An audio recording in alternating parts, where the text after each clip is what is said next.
शुक्लांबरधरं विष्णुं शशिवर्णं चतुर्भुजं प्रसन्नवदनं ध्यायेत् सर्वविघ्नोपशान्तये।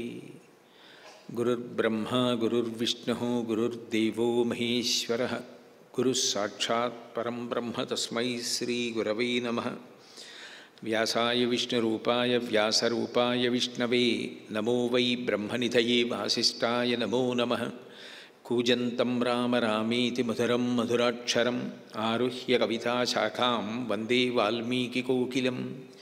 श्रुतिस्मृतिपुराणानाम् आलयं करुणालयं नमामि भगवत्पादशङ्करं लोकशङ्करं। वागर्धाविव सम्पृक्तौ वागर्धप्रतिपत्तये जगतः पितरौ वन्दे पार्वतीपरमेश्वरौ। सूक्तिं समग्रयितुः स्वयमेव लक्ष्मीः श्रीरङ्गराजमहिषीमधुरैकटाक्षैः वैदग्ध्यवर्णगुणगुम्भनगौरवैर्यां कण्डूलकर्णकुहराः कवयोधयन्ति। हैमोर्ध्वपुण्ड्रमजहन्मकुटं सुनासं मन्दस्मितं मकरकुण्डलचारुगण्डं बिम्बाधरं बहुलदीर्घकृपाकटाक्षं श्रीवेङ्कटेशमुखमात्मनि सन्निधत्ताम्। विमलपटी कमलकुटी पुस्तकरुद्राक्षसस्तहस्तपुटी कामाक्षी पक्ष्मलक्षी कलितविपञ्ची विभासि वैरिञ्ची।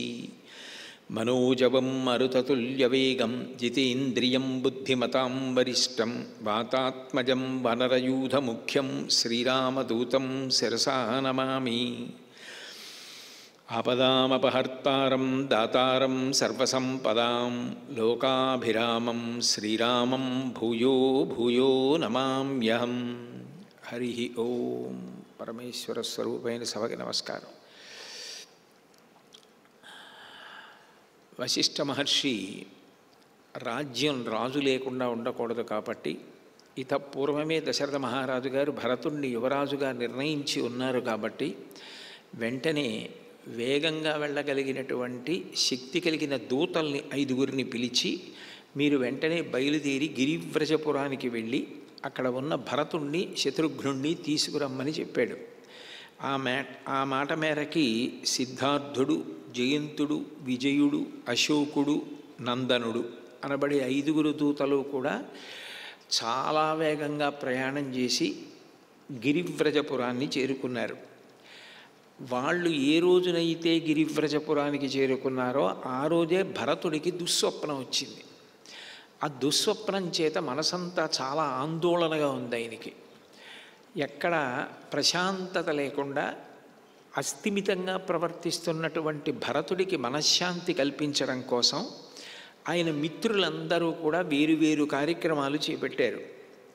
వాదయంతి తథాశాంతిం లాసయంత్యపి చాపరే నాటకాన్యపరే ప్రాహు హాస్యాని వివిధాని చ.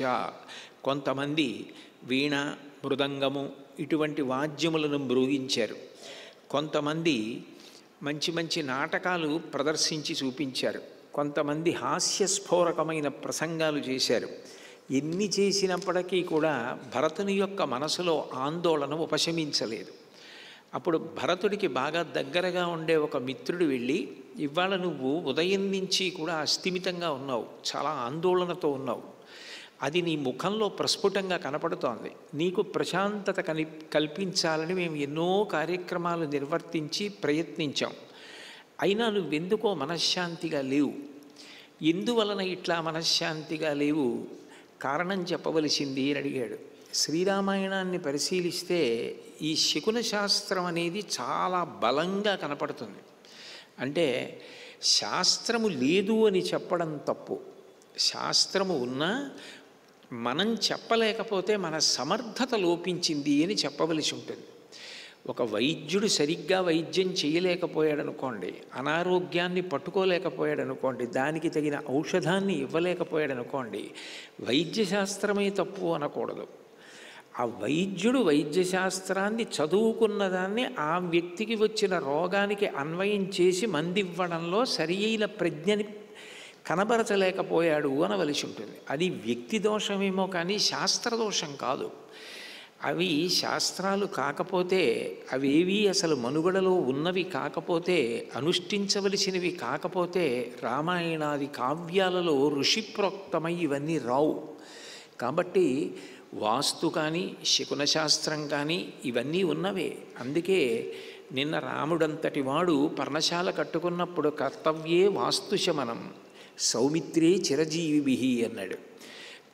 బాగా దీర్ఘాయుష్మంతుడై యజమాని బ్రతకాలి అని అనుకుంటే ఒక కొత్త ఇంటిలోకి ప్రవేశిస్తున్నప్పుడు వాస్తుహోమం చెయ్యాలి అని రాముడంతటి వాడు అన్నాడు. అంటే మనం రాముడు చెప్పిన మాటలు, వ్యాసుడు చెప్పిన మాటలు, వాల్మీకి చెప్పిన మాటలు, ఎవరు చెప్పిన మాటలు మాకు శిరోధార్యములు కావు, మేమనుకున్నవే సత్యములు అనుకుంటే అది పొరపాటు కదా. మనం ఋషిప్రోక్తమైన విషయములు ఏ ఉంటాయో అవి అంగీకరించి మాట్లాడినప్పుడే సనాతన ధర్మ సంబంధమైన విషయాన్ని ప్రస్తావన చేసినట్లు అవుతుంది. కాబట్టి నిమిత్తములు ఉంటాయి అన్న విషయాన్ని దృఢపరుస్తూ రామాయణం అనేక పర్యాయాలు మాట్లాడుతుంది. ఈ స్వప్న శాస్త్రం గురించి కూడా రామాయణంలో అనేక పర్యాయాలు వస్తుంది. భరతుడికి స్వప్నం రావడమే కాదు, త్రిజటకి కూడా సుందరకాండలో ఒక స్వప్నం వస్తుంది. ఆ స్వప్నము ఎంత బలమైనదో కూడా తెలుస్తూ ఉంటుంది. అందులో నీకేమి స్వప్నం వచ్చింది, ఏమి చూశావు అని అడిగాడు ఆ మిత్రుడు భరతుణ్ణి. నాకు వచ్చిన స్వప్నం తెల్లవారుజాము కాలంలో వచ్చింది. ఆ కాలంలో వచ్చిన స్వప్నం నిజమవుతుంది అని అంటారు. స్వప్నే పితరమద్రాక్షం మలినం ముక్తమూర్ధజం పతంత మద్రిశిఖరాత్ కలిషే గోమయ హ్రదే. నేను ఆ పీడకలలో మా నాన్నగారిని చూశాను. మా నాన్నగారు జుత్తంతా కూడా చెదిరిపోయి రేగిపోయి ఉన్నారు. ఒక పర్వత శిఖరం మించి కింద పడిపోయారు. కింద పడిపోయినప్పుడు అక్కడ ఆవు పేడ పెద్ద రాశి కింద ఉంది. ఆ పేడ రాశిలో పడిపోయారు. ప్లవమానశ్చ మే దృష్ట సతిస్మిన్ గోమయ హ్రదే పిబన్నంజలినా తైలం హసన్నపి ముహుర్ముహు. అలా పేడలో పడిపోయినటువంటి మా నాన్నగారు ఆ పేడలోనే ఈదులాడుతున్నారు. ఈదులాడుతూ నూనె చేతిలోకి తీసుకుని దోషిళ్లతో పట్టి తాగుతూ కనపడ్డారు. తతస్తి లోదనం భుక్త్వా పునః పునరధశిరాః తైలేనాభ్యక్త సర్వాంగః తైలమేవావగాహత. ఆయన నువ్వులతో కలిపినటువంటి అన్నాన్ని అదే పనిగా తింటూ దానితో పాటుగా అది తిన్న తర్వాత తైలమున్నటువంటి పాత్రలో తల కిందకి పెట్టి కాళ్ళు పైకి పెట్టి ఆ నూనెలో మునిగిపోయినట్టుగా నాకు కనపడింది. స్వప్నేచ సాగరం శుష్కం చంద్రంచ పతితం భువి ఉపరుద్ధాంచ జగతీం తమసేన సమావృతాం. నేను ఆ కలలో స్వప్నేచ సాగరం శుష్కం సముద్రమంతా ఇంకిపోయిందని, చంద్రంచ పతితం భువి చంద్రుడు ఆకాశంలోంచి భూమి మీదకి పడిపోయినట్టు, ఉపరుద్ధాంచ జగతీం ఈ భూమి అంతటినీ కూడా చీకటి కప్పివేసినట్టు చూశాను. ఔపవాహ్యస్య నాగస్య విషాణం శకలీకృతం సహసా చాపి సంశాంతం జ్వలితం జాతవేదసం. మా నాన్నగారు ఎక్కి వెళ్ళేటటువంటి ఏనుగు ఏదైతే ఉందో ఆ భద్రగజం యొక్క దంతము ఒకటి విరిగిపోయినట్టుగా ముక్కలైపోయినట్లుగా నాకు కనపడింది. అంతేకాదు, హోమాది కుండములలో ఉండే అగ్నిహోత్రము ప్రజ్వరిల్లినది అకస్మాత్తుగా శాంతించి నిధనమైపోయినట్లుగా నాకు కనపడింది. అవతీర్ణంచ పృథివీం శుష్కాంశ్చ వివిధాన్ ద్రుమాన్ అహం పశ్యామి విధ్వస్తాన్ సధూమాంశ్చాపి పర్వతాన్. నాకు ఈ భూమి అంతా అంతరించిపోయినట్టు, ఈ భూమి ఎక్కడో కుంగిపోయినట్టు, శుష్కాంచ వివిధాన్ ద్రుమాన్ చెట్లన్నీ ఎండిపోయినట్టు, అహం పశ్యామి విధ్వస్తాన్ సధూమాంశ్చాపి పర్వతాన్ పర్వతములన్నీ బ్రద్దలైపోయి ధ్వంసమై అదృశ్యమైపోయినట్టు, బూది వచ్చి ఆ ప్రాంతములన్నింటినీ కూడా కప్పివేసినట్టు కనపడింది. పీఠే కార్ష్ణేయసే చైనం నిషణ్ణం కృష్ణవాససం ప్రహసంతి స్మ రాజానం ప్రమదాః కృష్ణపింగళాః. ఒక ఇనప పీఠం మీద మహారాజు గారు కూర్చునున్నాడు దశరథుడు. ఆయన చాలా దీనంగా ఉన్నాడు. అలా దీనంగా ఉంటూ నవ్వుతున్నాడు. అలా నవ్వుతున్నటువంటి రాజుని ప్రహసంతి స్మ రాజానం, ఆ నవ్వుతున్న రాజుని చూశాను. అక్కడ ఉన్నటువంటి కొంతమంది నల్లగా ఎర్రగా ఉన్న స్త్రీలు నవ్వుతూ మా నాన్నగారి చుట్టూ తిరుగుతున్నట్టుగా నాకు కనపడింది.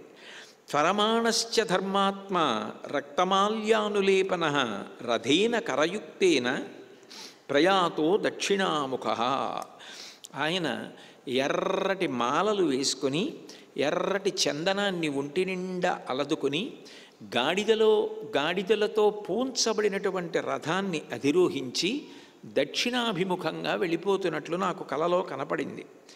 ప్రహసంతీవ రాజానం ప్రమదా రక్తవాసిని ప్రకర్షంతి మయా దృష్ట రాక్షసీ వికృతానన.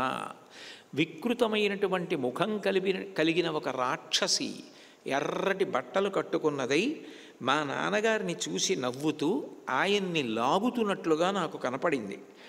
ఏవమే తన్మయా దృష్టం ఇమాం రాత్రిం భయావహాం అహం రామో అథవా రాజా లక్ష్మణో వా మరిష్యతి. నేను ఈ భయంకరమైనటువంటి కళని నిన్న రాత్రి కన్నాను. ఈ కళలో ఇటువంటి దృశ్యాలు చూసిన కారణం చేత నాకు స్థిమితం లేదు. ఇటువంటి కళ వస్తే ఆ కలగన్న వ్యక్తి అయినా మరణిస్తాడు, లేదా మా అన్నగారు రాముడు కానీ లక్ష్మణస్వామి కానీ రాజు దశరథుడు కానీ మరణిస్తారు అని నేను ఊహిస్తున్నాను. నరో యానేన యః స్వప్నే కరయుక్తేన యాతి అచిరాత్ తస్య ధూమాగ్రం చితాయాం సంప్రదృశ్యతే. ఎవరైతే గాడిదలు పూంచిన రథంలో కూర్చుని దక్షిణ దిక్కుగా వెళ్ళిపోతున్నట్టు కలగన్నాడో, ఆ కలగన్నప్పుడు ఆ గాడిదల రథంలో కూర్చుని వెళ్ళిపోతున్న వ్యక్తిగా ఏ వ్యక్తి కనపడ్డాడో ఆ వ్యక్తి యొక్క చితి మంటలలోంచి పైకి లేచిన పొగని కలగన్న వ్యక్తి చాలా తక్కువ కాలంలోనే చూస్తాడు. కాబట్టి నాకు మా నాన్నగారికి ఏదైనా ప్రమాదం జరిగిందేమోనని మనసంతా చాలా ఆందోళనగా ఉంది. తొందరగా అయోధ్యానగరం వెళ్ళిపోదామని మనసులో సంకల్పం కలుగుతోంది అని చెప్పాడు. చెప్పిన ఆ మిత్రుడితో మాట్లాడుతున్న సందర్భంలోనే అయోధ్య నుంచి వచ్చినటువంటి దూతలు అక్కడికి వచ్చారు. వచ్చి భరతుణ్ణి కుశలం అడిగారు. అడిగి మీ తాతగారికి మీ మామగారికి, మామగారంటే మేనమామగారు యుధాజిత్తు, వాళ్ళకి కానుకలు ఇమ్మని వశిష్ఠ మహర్షి అయోధ్యలో ఉన్న పెద్దలు పంపించారు. ఈ కానుకలు మీ తాతగారికి ఇమ్మన్నారు. కేకయరాజు గారి కోసం 20 కోట్ల రూపాయల విలువైనటువంటి వస్త్రాలు, మేనమామ యుధాజిత్తుకి 10 కోట్ల విలువైనటువంటి వస్త్రాలు పంపించారు. అట్లాగే భరతుడు, అక్కడ ఉన్నటువంటి దశరథుడు, రాముడు, లక్ష్మణుడు, ఆ తర్వాత కౌసల్య, సుమిత్ర వీళ్ళందరూ కుశలంగా ఉన్నారా అని అడిగాడు. అడిగితే నువ్వు ఎవరెవరు కుశలంగా ఉండాలని మనసులో కోరుకుంటుంటావో వాళ్ళందరూ కుశలంగా ఉన్నారన్నారు. కైకమ్మ గురించి భరతుడు కుశలం అడిగాడు. ఎంత గొప్పగా అడిగాడంటే, ఆత్మకామ సదాచండి క్రోధన ప్రాజ్ఞమానిని అరోగాచాపి మే మాత కైకేయీ కిమువాచ. ఎక్కడో ఏదో అనుమానం వచ్చినట్టుంది. ఎంత అమ్మైనా, అమ్మ మీద ఎంత గౌరవం ఉన్నా అమ్మ యొక్క స్వభావం రీత్యా కౌసల్యాసుమిత్రలలా కైకమ్మ ఉండదు అని భరతుడి నిశ్చయం. అందుకని అన్నాడు, ఆత్మకామ ఎప్పుడూ తన సుఖాన్ని మాత్రమే కోరుకుంటుంది. ఇతరుల యొక్క దుఃఖంతో, ఇతరుల యొక్క కష్టంతో ఆవిడికి సంబంధం లేదు. ఆవిడికి కావలసింది తన సుఖం ఒక్కటే. సదాచిండి ఎప్పుడూ కోపంగా ఉంటుంది. క్రోధన తీవ్రమైనటువంటి స్వభావం కలిగినది. ఒక నిశ్చయం చేసుకుంది అంటే ఇతరులు ఎంత బాధపడుతున్నా నిశ్చయాన్ని మార్చుకోదు. అటువంటి తీవ్ర స్వభావం ఉన్నది. ప్రాజ్ఞమానిని బుద్ధిమంతురాలనని అనుకుంటుంది, కానీ నిజానికి బుద్ధిమంతురాలు కాదు. అలా అనుకోవడం వల్ల గర్వం పొందుతూ ఉంటుంది. అరోగాచాపి మే మాత, అటువంటి మా అమ్మ ఆరోగ్యంగా ఉందా, ఏ రోగం లేకుండా ఉందా? కైకేయీ కిమువాచ, నాకు చెప్పమని ఏమైనా చెప్పిందా అని అడిగాడు. అడిగితే నీకు చెప్పమని ఏమీ చెప్పలేదు అన్నారు. మీరు శ్రీరామాయణంలో ఒక ప్రధానమైన విషయాన్ని గమనించవలసి ఉంటుంది. కైకేయి ఇంత పట్టుపట్టి పట్టిన పట్టుని విడిచిపెట్టకుండా దశరథ మహారాజు గారి దగ్గర 2 వరాలు అడిగి రాముడి అరణ్యవాసానికి, భరతుడికి యవ్వరాజ్య పట్టాభిషేకాన్ని కోరుకుంది. ఇందులో దశరథుడికి ముగ్గురు పత్నులు ఉన్నారు. కౌసల్య ఉంది, సుమిత్ర ఉంది, కైకేయి ఉంది. ఇందులో కైకేయికే ఇంత పంతం పట్టాలన్న కోరిక ఎందుకు రావాలి? ఆ కోరిక ఒకవేళ సుమిత్రకి వచ్చి ఉంటే, కథలో ఎక్కడైనా సుమిత్రకు అటువంటి అవకాశం లభించి ఉంటే, వరాలు ఇచ్చినా ఇవ్వకపోయినా గతంలో, ఇప్పుడు నేను మిమ్మల్ని 2 వరాలు అడుగుతున్నాను, మీరు నాకు ఇవ్వాలి అంటే దశరథుడు కాదనలేడు కదా. అసలు సుమిత్ర ఎందుకు పట్టుపట్టలేదు? కౌసల్య ఎందుకు పట్టుపట్టలేదు? కైకేయి మాత్రమే ఎందుకు పట్టుపట్టింది? అంతమంది చుట్టూ నిలబడి బ్రతిమాలుతున్నప్పటికీ కూడా మనసు మార్చుకోకుండా కైకేయి ఎందుకు నిలబడగలిగింది అంటే, మీరు శ్రీరామాయణం యొక్క కథనమునందు ఒక విచిత్రమైన పోకడ గమనిస్తారు.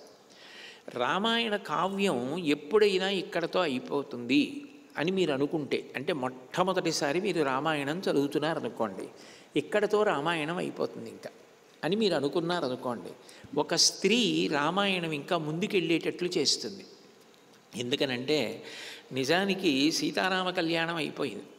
రాముడికి అవరాజ్య పట్టాభిషేకం చేసేస్తానని దశరథ మహారాజు గారు సంకల్పం చేశారు. అక్కడతో రామాయణం అయిపోయింది. ఎందుకంటే ఇంకా రాముడికి అవరాజ్య పట్టాభిషేకం అయిపోతే అయోధ్యానగరంలో ఉండిపోతాడు. విచిత్రం ఏమిటంటే మందర బయలుదేరింది.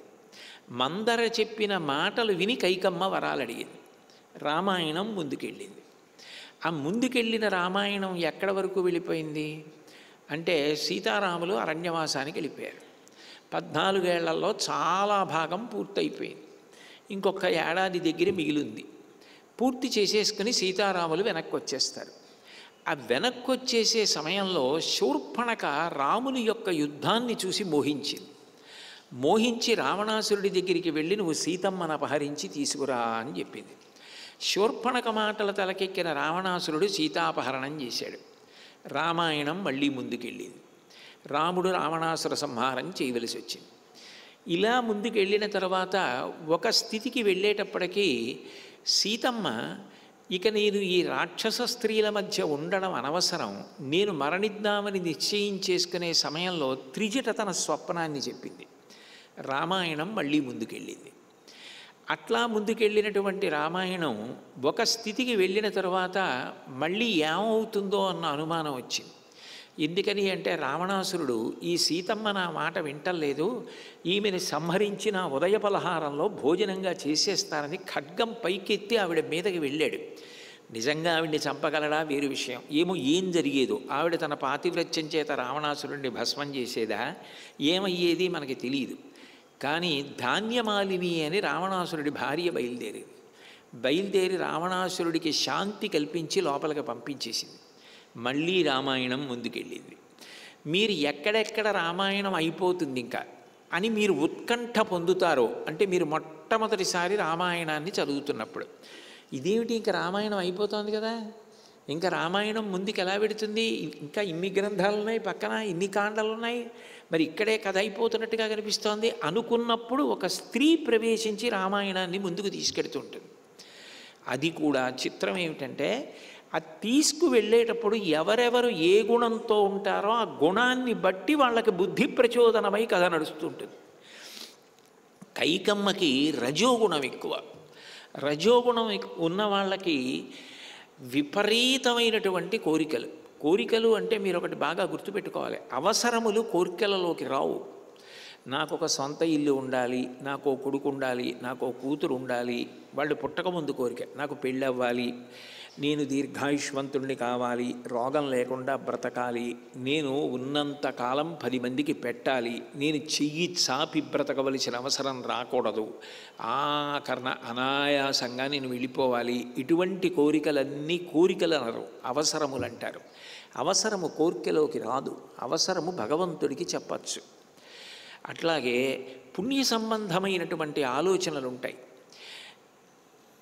మనం ఇది వినాలి, ఇది చదువుకోవాలి, ఇది అనుష్ఠించాలి, ఈ ఉత్సవం చెయ్యాలి, దేవాలయం కట్టాలి, ఒక యజ్ఞం చెయ్యాలి, అయోధ్య వెళ్ళాలి, ఇట్లాంటి కోరికల్లోకి రావు. అవి ఈశ్వర సంబంధములు, సత్వగుణ ప్రచోదనములు. కేవలముగా అవి మనకి అవసరమా అన్న వాటితో సంబంధం లేకుండా ఎప్పుడూ ఏవో కోరికలు మనసులో ప్రచోదనం అవుతూ వాటి కోసం వెంపర్లాడే పరిస్థితి ఎక్కువగా ఉంటే రజోగుణం బాగా దృఢంగా ఉందని గుర్తు. కౌసల్య, సుమిత్ర, కైకేయిలలో కైకేయిది రజోగుణం. ఆ రజోగుణం ఉన్నవాళ్ళు తప్ప అటువంటి కోరికలు కోరలేరు, అటువంటి వరాలు అడగలేరు, అడిగి రాజుని నిగ్రహించలేరు, నిగ్రహించి రామాయణం ముందుకెళ్ళేటట్లు చేయలేరు. పైకి కైకమ్మ చాలా కఠినంగా ఉన్నట్లు కనపడుతుంది, కానీ నిజానికి కైకమ్మ అట్లా నిలబడకపోయి ఉంటే, కైకమ్మ రాజీ పడిపోయి అయితే సరేలేండి రాముడికి రాజ్యం ఇచ్చేయండి అని ఉంటే అసలు రామావతారం వచ్చి ప్రయోజనం ఏమిటి? అప్పుడు కైకమ్మ అట్లా నిలబడడం వల్ల ప్రయోజనం పొందిన వాళ్ళు ఎవరు? దేవతలు. ప్రధానంగా దేవతలు కదా. పుత్రకామేష్టి జరుగుతున్నప్పుడు రామావతారం రమ్మని అడిగారు. బుద్ధిని ప్రచోదనం చేసేవాళ్ళు ఎవరు? దేవతలు చేస్తారు. అందుకే మీరు చూడండి, మీరు పూజ చెయ్యండి, యజ్ఞం చేయండి, యాగం చేయండి, హోమం చేయండి, ఏం చేయండి, చిట్ట చివర లఘుగాయత్రి అని ఒకటి ఉంటుంది. అందులో ఆ లఘుగాయత్రిలో ఏమడుగుతారంటే ప్రచోదయాత్ అని అడుగుతారు. ఏదో మీరు పొద్దున్నే దుర్గని ఉపాసన చేశారనుకోండి, కాత్యాయనాయ విద్మహే కన్యకుమారి ధీమహి తన్నో దుర్గి ప్రచోదయాత్. ప్రచోదయాత్ అంటే మా బుద్ధులను ప్రేరేపించుగాక. బుద్ధి ఎట్లా ప్రేరణ పొందిందో, బుద్ధి మంచి మాటల చేత ప్రేరణ పొంది నిర్ణయాలకు వస్తోందనుకోండి, ఆయన పరమకీర్తివంతుడవుతాడు.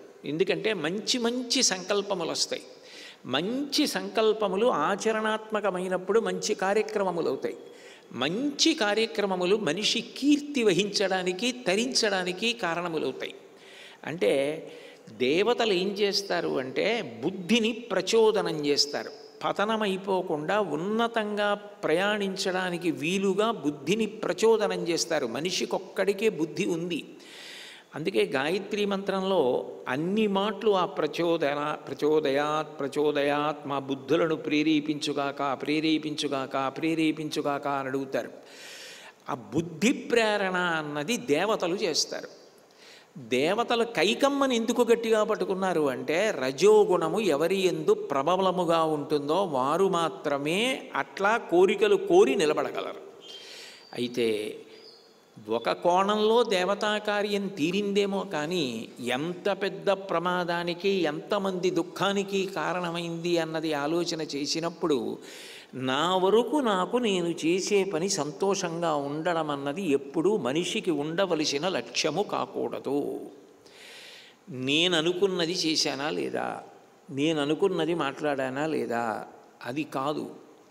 సారవంతమైన మాటని నేను ఔదలదాల్చానా లేదా, మళ్ళీ వాళ్ళు నాకు చెప్పడానికి నేను వారికి అవకాశం ఇచ్చానా లేదా, నేను మంచి విషయముల వైపు నిర్ణయం చేసుకుని వెడుతున్నానా లేదా, ఇది తరచుగా తనలో తాను వితర్కించుకుని ఆలోచించుకోగలిగిన లక్షణము బుద్ధిని సక్రమంగా ప్రచోదనం చేస్తుంది. అందుకే ప్రయత్నపూర్వకంగా మనిషి దాటవలసినవి రెండు, తమోగుణం, రజోగుణం. అందుకే ఒక ఏడాదిని ఒక రోజుగా భావన చేస్తే శారదా నవరాత్రులు వచ్చిన కాలం రోజుకి తెల్లవారుజాము కాలం. అందుకే మీరు జాగ్రత్తగా గమనిస్తే, ఇప్పుడు నేను దాన్ని బాగా విశదీకరించలేను కానీ సమయాన్ని దృష్టిలో పెట్టుకుని, నక్షత్రాలలో మొట్టమొదటి నక్షత్రం ఏది? అశ్విని నక్షత్రం. నిజానికి చాంద్రమానంలో అశ్విని నక్షత్రం చంద్రుడితో కలిస్తే మొట్టమొదటి మాసం ఏది రావాలి? ఆశ్వయుజ మాసం రావాలి. కానీ వస్తోందా? చైత్రమాసం వస్తోంది. 13 నక్షత్రాలు అటు 13 నక్షత్రాలు ఇటు వదిలిపెడితే మధ్యలో నక్షత్రం చిత్తా నక్షత్రం చంద్రుడితో కూడిన చైత్రమాసం మొదట వస్తోంది. కానీ అనుష్ఠానంలో మొట్టమొదట అందరూ చేసి తీరవలసినటువంటిది ఏది? శారదా నవరాత్రులు. శారదా నవరాత్రులు ఎందుకు చేస్తారంటే అది తెల్లవారుజాము కాలం. తెల్లవారుజాము కాలం రోజుకి కాబట్టి ముందు తమోగుణం పోవాలి. ఆ బద్ధకం, సోమరితనం ఇవి పోతే తప్ప రజోగుణం దాకా వెళ్ళలేడు. అవి పోవాలంటే పరదేవత అనుగ్రహించాలి. అనుగ్రహించాలంటే శారదా నవరాత్రులు చెయ్యాలి. శారదా నవరాత్రులు అంటే అన్నీ శారద కొరక చేసేది కాదు. 3 కింద చేస్తారు. మహాకాళి, మహాలక్ష్మి, మహాసరస్వతి స్వరూపాలుగా 3 రాత్రులు ఒక్కొక్కరిని ఉపాసన చేస్తారు. మహాకాళి అంటే దుర్గుణాలు తీసేస్తుంది. మహాలక్ష్మి అంటే సుగుణములను ఇస్తుంది. మహాసరస్వతి అంటే మంచి గుణముల చేత మంచి కార్యములు చేయగా చేయగా ఈశ్వరానుగ్రహమును పొంది పాత్రతను పొంది తత్కారణము చేత జ్ఞానమును పొంది ఆ జ్ఞానము వలన ఇక పుట్టవలసిన అవసరాన్ని పోగొట్టుకుని పునరావృత్తి రహిత శాశ్వత శివ సాయుధ్య స్థితిని పొందడం శారదా స్వరూపం యొక్క ప్రధాన లక్షణం. అందుకని శారదతో పూర్తవుతుంది 9 రాత్రులు. 9 ఎందుకు చేయాలి? 7 ఉండకూడదా, 6 ఉండకూడదా అంటే అంకెలలో 9 పెద్దది. 9 పూర్తయితే 10 వస్తుంది. అంటే ఏ ఒక్కటి ఉండిపోతుందో, ఏ ఒకటి తప్ప సృష్టిలో ఇంకొకటి లేదో అది తెలిసిన నాడు పూర్ణమైపోతాడు. పూర్ణమద పూర్ణమిదం పూర్ణాత్ పూర్ణముదచ్యతే పూర్ణస్య పూర్ణమాదాయ పూర్ణమేవావశిష్యతే. బిందువు ఎక్కడ మొదలైందో అక్కడికి తిరిగి వచ్చేసి మళ్ళీ బిందువులో కలిసిపోతే అది పూర్ణం. ఎక్కడ జీవుడు దేవుడి నుంచి విడిపోయి యాత్ర మొదలుపెట్టాడో జీవుడు మళ్ళీ దేవుని యందు ఐక్యమైపోయాడు అనుకోండి, అది పూర్ణం. ఒకటి తెలిసిపోయింది అంటే పూర్ణమైపోయాడు.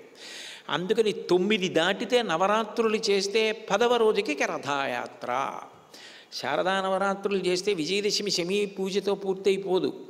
కంకణం కట్టుకుని చేశారనుకోండి, రథయాత్ర చేయించాలి, రథం నడపాలి. ఎందుకు రథం నడుపుతారు అంటే ఈ రథాన్ని ఇంకా ఆయన నడిపి కలుపుకోవాలి, నేను కాదు కలిసిపోయేది, ఆయన కలుపుకోవాలి అని చెప్పడానికి శారదా నవరాత్రులు, వసంత నవరాత్రులు, గణపతి నవరాత్రులు అన్నీ 9 మీద పెడతాయి. రాత్రి అని ఎందుకు వచ్చింది? రాత్రి అంటే చీకటి, అజ్ఞానం. దొంగో తెలియదు, పామో తెలియదు, తాడో తెలియదు. జ్ఞానము కలిగితే ఇవన్నీ తెలుస్తాయి. ఆ జ్ఞానమునిచ్చేది భగవంతుడు. దీనికి ప్రధానంగా ప్రాతిపదిక ఎక్కడుంటుంది అంటే బుద్ధిని ప్రచోదనం చేయడం మీద ఉంటుంది. ఆ బుద్ధి ప్రచోదనం చేసే దేవతలు అనుగ్రహం కలగాలంటే సత్వగుణంలో నిలబడాలి. అప్పుడు వాళ్ళు మంచివి ప్రేరేపిస్తారు. రజోగుణమునందు నిలబడితే అంతిమంగా కార్యం జరిగింది, రామకార్యం. కానీ కైకమ్మ అప్రతిష్టపాలు కావడానికి, ఇంత అశాంతి ఏర్పడడానికి కారణమైంది. అంటే మనిషి ప్రయత్నపూర్వకంగా తెలుసుకుని అనుష్ఠించవలసినది ఏది అంటే రజోగుణాన్ని తగ్గించుకునే ప్రయత్నాన్ని చేస్తూ ఉండాలి. ఇప్పుడు సత్వగుణమునందు నిలబడడానికి ప్రయత్నం చేస్తూ ఉండాలి. అందుకని భరతుడు అడుగుతున్నాడు, మా అమ్మగారు ఆత్మకామ సదాచండీ క్రోధన ప్రాజ్ఞవానిని అరోగా చాపి మే మాతా కైకేయీకి ఉవాచ. ఏం చెప్పింది మా అమ్మ అని అడిగాడు. మీ అమ్మగారు కుశలంగా ఉన్నారు అని ఆయనకి చెప్పిన తరువాత అప్పుడు మళ్ళీ భరతుడికి బయలుదేరిపోవడానికి అనుమతినిచ్చి తాతగారు కేకేయరాజు గారు బహుమానాలు ఇచ్చాడు. శ్రేష్టమైనటువంటి గజములు ఇచ్చాడు. గజములంటే ఏనుగులు. రంగురంగుల కంబళ్ళు ఇచ్చాడు. మృగచర్మాలు ధనంగా ఆయనకి కానుకగా ఇచ్చాడు. 2000 బంగారు కంఠహారములు ఇచ్చాడు. 1600 గుర్రాలు ఇచ్చాడు. ఇష్టులైనటువంటి విశ్వాసపాత్రులైన సమర్థులైన అనుచరుల యొక్క బృందములనిచ్చాడు. మేనమామ యుధాజిత్ ప్రత్యేకంగా ఐరావత వంశంలో ఇంద్రశిర అన్న పర్వతంలో పుట్టిన ఏనుగుల యొక్క గుంపులను ఇచ్చాడు. బాగా పరిగెత్తగలిగినటువంటి గాడిదల యొక్క సమూహాలను ఇచ్చాడు. పెద్ద పులుల్లా ఉండి పెద్ద పెద్ద శరీరాలతో ఉండి కోరలే తమ యొక్క ఆయుధాలుగా పోరాటం చేయగలిగినటువంటి కుక్కల్ని ఇచ్చాడు. వీటన్నింటినీ తీసుకొని భరతుడు బయలుదేరి తన యొక్క సైన్యాన్ని ఈ మేనమామగారు తాతగారు ఇచ్చిన బహుమాన రూపమైన ద్రవ్యాన్ని వెనక తీసుకురమ్మని, తాను మాత్రం తొందరగా అయోధ్య చేరుకోవాలి అన్న తాపత్రయంలో వేగంగా బయలుదేరి అయోధ్య వైపుకి బయలుదేరాడు. వేగంగా వెళ్ళగలిగిన రథం ఎక్కాడు. పెద్ద పెద్ద నదులు దాటేటప్పుడు ఏనుగులు ఎక్కాడు, రథం ఎక్కాడు. ఇన్ని వాహనాలు మారుతూ, దీనికన్నా ఈ ప్రాంతంలో ఈ వాహనం అయితే వేగంగా పెడుతుంది అనుకుంటే ఎప్పటికప్పుడు వాహనం మారిపోతూ విశ్రాంతి తీసుకోకుండా అంత తొందరగా బయలుదేరి అయోధ్యానగరానికి వస్తే 7 రోజులు పట్టింది. అంటే అంత దూరం గిరివ్రజపురం. అక్కడ నుంచి బయలుదేరి అయోధ్యానగరానికి వచ్చాడు. అయోధ్య అరణ్యంలా ఉంది. ఎక్కడ ఒక్క వాహనం కనపడటం లేదు. భీరీలు కానీ మృదంగములు కానీ వీణాది వాద్యములు కానీ ఏమీ వినపట్టం లేదు. అంటే ఒకప్పుడు ఆ పట్టణంలో అటువంటి మంగళధ్వనులన్నీ వినపడుతుండేవి. దుశ్శకునములు కనపడుతున్నాయి ఎక్కడ చూసినా. ఇళ్ల ముందు ఎక్కడా తుడిచినటువంటి దాఖలాలు కనపడలేదు. ఎక్కడా ముగ్గులు పెట్టలేదు. దేవాలయాల్లో మాలికలు కట్టి లేవు. అట్లాగే వర్తకులందరూ కూడా వ్యాపారం చేయకుండా చాలా దిగులుగా కూర్చుని ఉన్నారు. ఆయన తిన్నగా దశరథ మహారాజు గారి దర్శనాన్ని అపేక్షించి తన తల్లి కైకమ్మ మందిరంలో దశరథుడు ఉంటాడన్న ఆశతో కైకా మందిరానికి వెళ్ళాడు. వెళ్ళేటప్పటికీ కైకమ్మ చూసింది భరతుడిని. మామూలుగా లేవలేదుట, ఎగిరి లేచిందిట. అంటే అంత ఆనందంగా లేచింది. లేచి భరతుణ్ణి కౌగిలించుకొని కూర్చోబెట్టింది. ఆయన కూర్చున్న తర్వాత, మీ తాతగారు మాతామహుడు అంటే కైకమ్మ నాన్నగారు కేకయ్య రాజు గారు అశ్వపతి, ఆయన కుశలంగా ఉన్నాడా, మేనమామ యుధాజిత్ కుశలంగా ఉన్నాడా, నాకు అక్కడి విషయాలన్నీ చెప్పు అంది. నిజంగా అప్పుడు కైకమ్మ ఏ విషయం గురించి ప్రస్తావించాలి, దేనికి బావురు మనాలి, కానీ ఆవిడ ఏమీ దుఃఖపడలేదు. అసలు భరతుడితో దశరథ మరణం గురించి ప్రస్తావించలేదు. సీతారామ లక్ష్మణులు అరణ్యవాసానికి వెళ్ళిపోయారన్న విషయాన్ని చెప్పలేదు. సరిగదా తన పుట్టింటి విశేషాలన్నీ చెప్పమని అడిగింది. భరతుడు ఆ విషయాలు చెప్పి, అమ్మ, ఆకాశం చంద్రుడితో తారకలతో ఉన్నప్పుడు ఎంత నిండుగా ఉంటుందో ఈ పర్యంకం మీద మా నాన్నగారు పడుకుని ఉన్నప్పుడు అంత నిండుగా ఉండేది. మా నాన్నగారు ఇక్కడ మందిరంలో ఎక్కడా కనపడటం లేదు. కౌసల్యా మందిరంలో ఉన్నారా? మా నాన్నగారు కుశలమేనా? నాన్నగారు ఏరి అని అడిగాడు. అడిగితే కైకమ్మంది, యాగతి సర్వభూతానాం తాం గతింతే పితాగతః రాజా మహాత్మా తేజస్వి యాయజూక సతాంగతి అంది. అన్ని భూతములు చిట్ట చివర ఎక్కడికి పోతాయో మీ నాన్నగారు అక్కడికి వెళ్ళిపోయారు రా. చాలా తేలికగా చెప్పింది. యాగతి సర్వభూతానాం తాం గతింతే పితాగతః. సమస్త భూతములు చివర ఎక్కడికి వెళ్ళిపోతాయో అక్కడికి వెళ్ళిపోయాడు.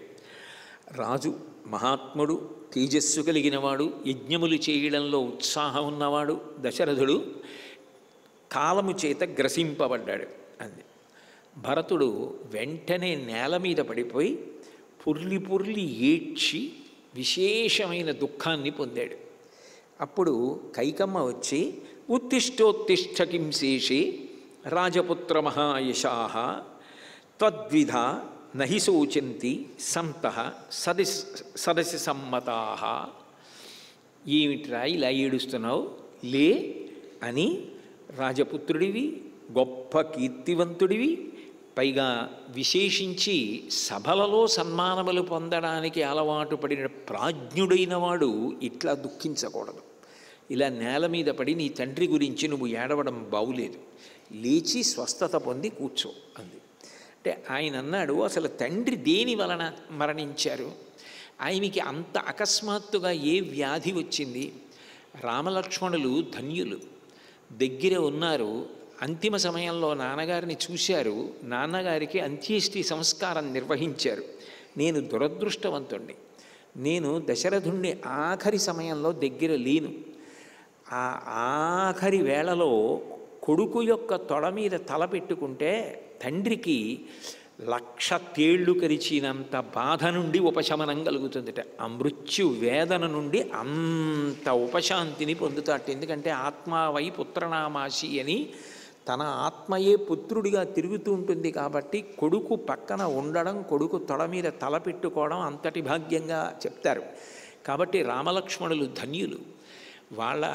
వాళ్ళు దశరథుడికి ఆఖరి వేళలో దగ్గర ఉన్నారు, సేవ చేశారు. శరీరం పడిపోయిన తర్వాత అంత్యేష్టి చేశారు. కాబట్టి నాకిప్పుడు రాముడు కావాలి. ఎందుకనంటే తండ్రి లేనప్పుడు పెద్దన్నగారు తండ్రితో సమానం. పితాహి భవతి జ్యేష్ఠో ధర్మమార్యస్య జానతః తస్య పాదౌ గ్రహీష్యామి సహీదానీం గతిర్మమ. తండ్రి లేనప్పుడు అన్నగారు తండ్రితో సమానం. అంత ఉత్కృష్టమైనటువంటి స్థానం, పైగా ధర్మమూర్తి రాముడు. అటువంటి రాముడు నాకు ఇప్పుడు అన్నయే కాదు, తండ్రి కూడా. నాకు ఆయన గతి. ఆయన ఎట్లా చెప్తే నేను అట్లా ప్రవర్తించాలి. సర్వకాలముల యందు నాకు ఆయన ఆశీర్వచనం ఉండాలి. అందుకని వెంటనే వెళ్ళి నేను రాముడి యొక్క పాదములు పట్టుకుంటాను. రాముడు ఎక్కడున్నాడు అని అడిగాడు. అడిగి తండ్రి గారు చిట్ట చివరి సందేశంగా ఏం చెప్పారమ్మా అని అడిగాడు. అంటే ఒక కొడుకుగా తండ్రి చివర చెప్పిన మాటలేవో తెలుసుకుని అనుష్ఠించాలని భరతుడి తాపత్రయం. ఆవిడంది కైకమ్మ, హా రామ, హా సీత, హా లక్ష్మణ అంటూ చనిపోయాడు. వాళ్ళు తిరిగి వచ్చినప్పుడు వాళ్ళని చూసిన వాళ్ళెవరో వాళ్ళు ధన్యులు అంటూ వెళ్ళిపోయాడు అన్నారు. ఆయన ఆశ్చర్యపోయాడు భరతుడు. అదేమిటమ్మా, వాళ్ళప్పుడు లేరా పక్కన? సీతారామ లక్ష్మణులు ఆ సమయంలో ఎక్కడికి వెళ్ళారు పక్కన లేకుండా అని అడిగాడు. పైగా రాముడు అట్లా వెళ్ళిపోవలసిన అవసరం ఎందుకు వచ్చింది? తండ్రికి అంత్యకాలమునందు కొడుకు ఉండాలి కదా అంటే ఆవిడంది, నీ పెద్దన్నగారైనటువంటి రాముడు సీతమ్మతో లక్ష్మణుడితో అరణ్యవాసానికి వెళ్ళాడు అంది. అదేమిటి, మా అన్నగారు యవ్వరాజ్య పట్టాభిషేకానికి అర్హుడు, అటువంటి వాడు యవ్వరాజ్య పట్టాభిషేకం కట్టుకోకుండా అరణ్యమునకు ఎందుకు వెళ్ళాడు? అరణ్యమునకు వెళ్ళిపోవలసిన పరిస్థితి, రాజ్యానికి పట్టాభిషేకం పొందకూడని పరిస్థితి కలగాలంటే చాలా పెద్ద పెద్ద దోషములేవో చేసి ఉండాలి. పరభార్యని ఎవరినో మోహించి చెరపట్టి ఉండాలి, లేదా పరుల యొక్క ధనాన్ని అపేక్షించి హింసించి వాళ్ళ ధనాన్ని లాక్కుని ఉండాలి. రాముడు అటువంటి వాడు కాడే, కలలో కూడా అటువంటి పని చెయ్యడే. మరి రాముడు ప్రవాసానికి ఎందుకు వెళ్ళవలసి వచ్చింది అని అడిగాడు. అప్పుడు ఆవిడెంతో సంతోషంగా, నేనే మీ నాన్నగారిని 2 వరాలు అడిగాను. ఆ 2 వరాలలో ఎప్పుడు రాముడికి యవ్వరాజ్య పట్టాభిషేకం జరగాలని మీ నాన్నగారు నిర్ణయం తీసుకున్నారో ఆ సమయంలో నీకు యవ్వరాజ్య పట్టాభిషేకం జరగాలని, రాముడు 14 సంవత్సరములు అరణ్యవాసం చెయ్యాలని వరాలు అడిగాను. దాని చేత బెంగ పెట్టుకుని మీ నాన్నగారు మరణించారు. రామలక్ష్మణులు అరణ్యవాసానికి వెళ్ళిపోయారు. ఇప్పుడు ఈ రాజ్యమంతా కూడా నిష్కంటకం, ఏ ప్రతిబంధకాలు లేవు. ఈ నగరం, ఈ రాజ్యం నీ కోసం ఎదురు చూస్తోంది. తొందరగా యవ్వరాజ్య పట్టాభిషేకం చేసుకుని ఈ విశాలమైనటువంటి భూమినంతటినీ పరిపాలించు, నేను సంతోషిస్తాను, నీకోసమే ఈ వరాలు అడిగానని. వెంటనే ఆమె అనుకుంది భరతుడు చాలా సంతోషిస్తాడు, అంగీకరిస్తాడు అని ఎదురు చూసింది. మరి ఇంత కష్టపడింది ఆ భరతుడి కోసం. ఆయన ఛీ అని ఆయన అన్నాడు, కిమ్ను కార్యం హతస్యేహ మమ రాజ్యేన సూచితః విహీనస్యాధ పిత్రాచ భ్రాత్రా పితృ సమేనచ. అసలు నువ్వు ఏం మాట్లాడుతున్నావు? తండ్రి గారైనటువంటి దశరథ మహారాజు గారు నాకు రాజ్యం అడిగితే చనిపోయారా? అన్నగారైనటువంటి రాముణ్ణి అరణ్యవాసానికి పంపించావా? అన్నగారు అరణ్యవాసానికి వెళ్ళిపోయాడు, ఆ బెంగతో తండ్రి గారు చనిపోయారు. ఈ రాజ్యం నేను తీసుకోనా? దేనికి నాకు ఈ రాజ్యం? ఎందుకు అడిగావు? అది నేను తీసుకుంటానని ఎట్లా అనుకున్నావు? దుఃఖేమే దుఃఖమకరో వ్రణేక్షారమివాదధాహ రాజానం ప్రేతభావస్థం కృత్వా రామంచ తాపసం. ఒక వ్యక్తికి ఒక పెద్ద పుండు కలిగితే ఆ పుండే ఎంతో బాధ పెడుతుంటుంది. అంత పెద్ద పుండు పుట్టి ఆ పుండుతో బాధపడుతున్నది చాలదన్నట్లు ఎవరైనా వచ్చి ఆ పుండు మీద ఉప్పు చల్లితే ఆ వ్యక్తి ఎంత బాధపడతాడో అట్లా అన్నగారిని అరణ్యవాసానికి పంపావు. అన్నగారు అరణ్యవాసానికి వెళ్ళిపోయిన కారణం చేత నాన్నగారు మరణించారు. ఈ రెండిటిలో తెలిసో తెలియకో నా ప్రమేయం వచ్చింది. నా కోసం అడిగావు. నాకు అసలు ఏ పాపం తెలియదు. నువ్వు చేసిన ఈ పాపపు పనికి ఎక్కడుంటుంది ప్రాయశ్చిత్తం?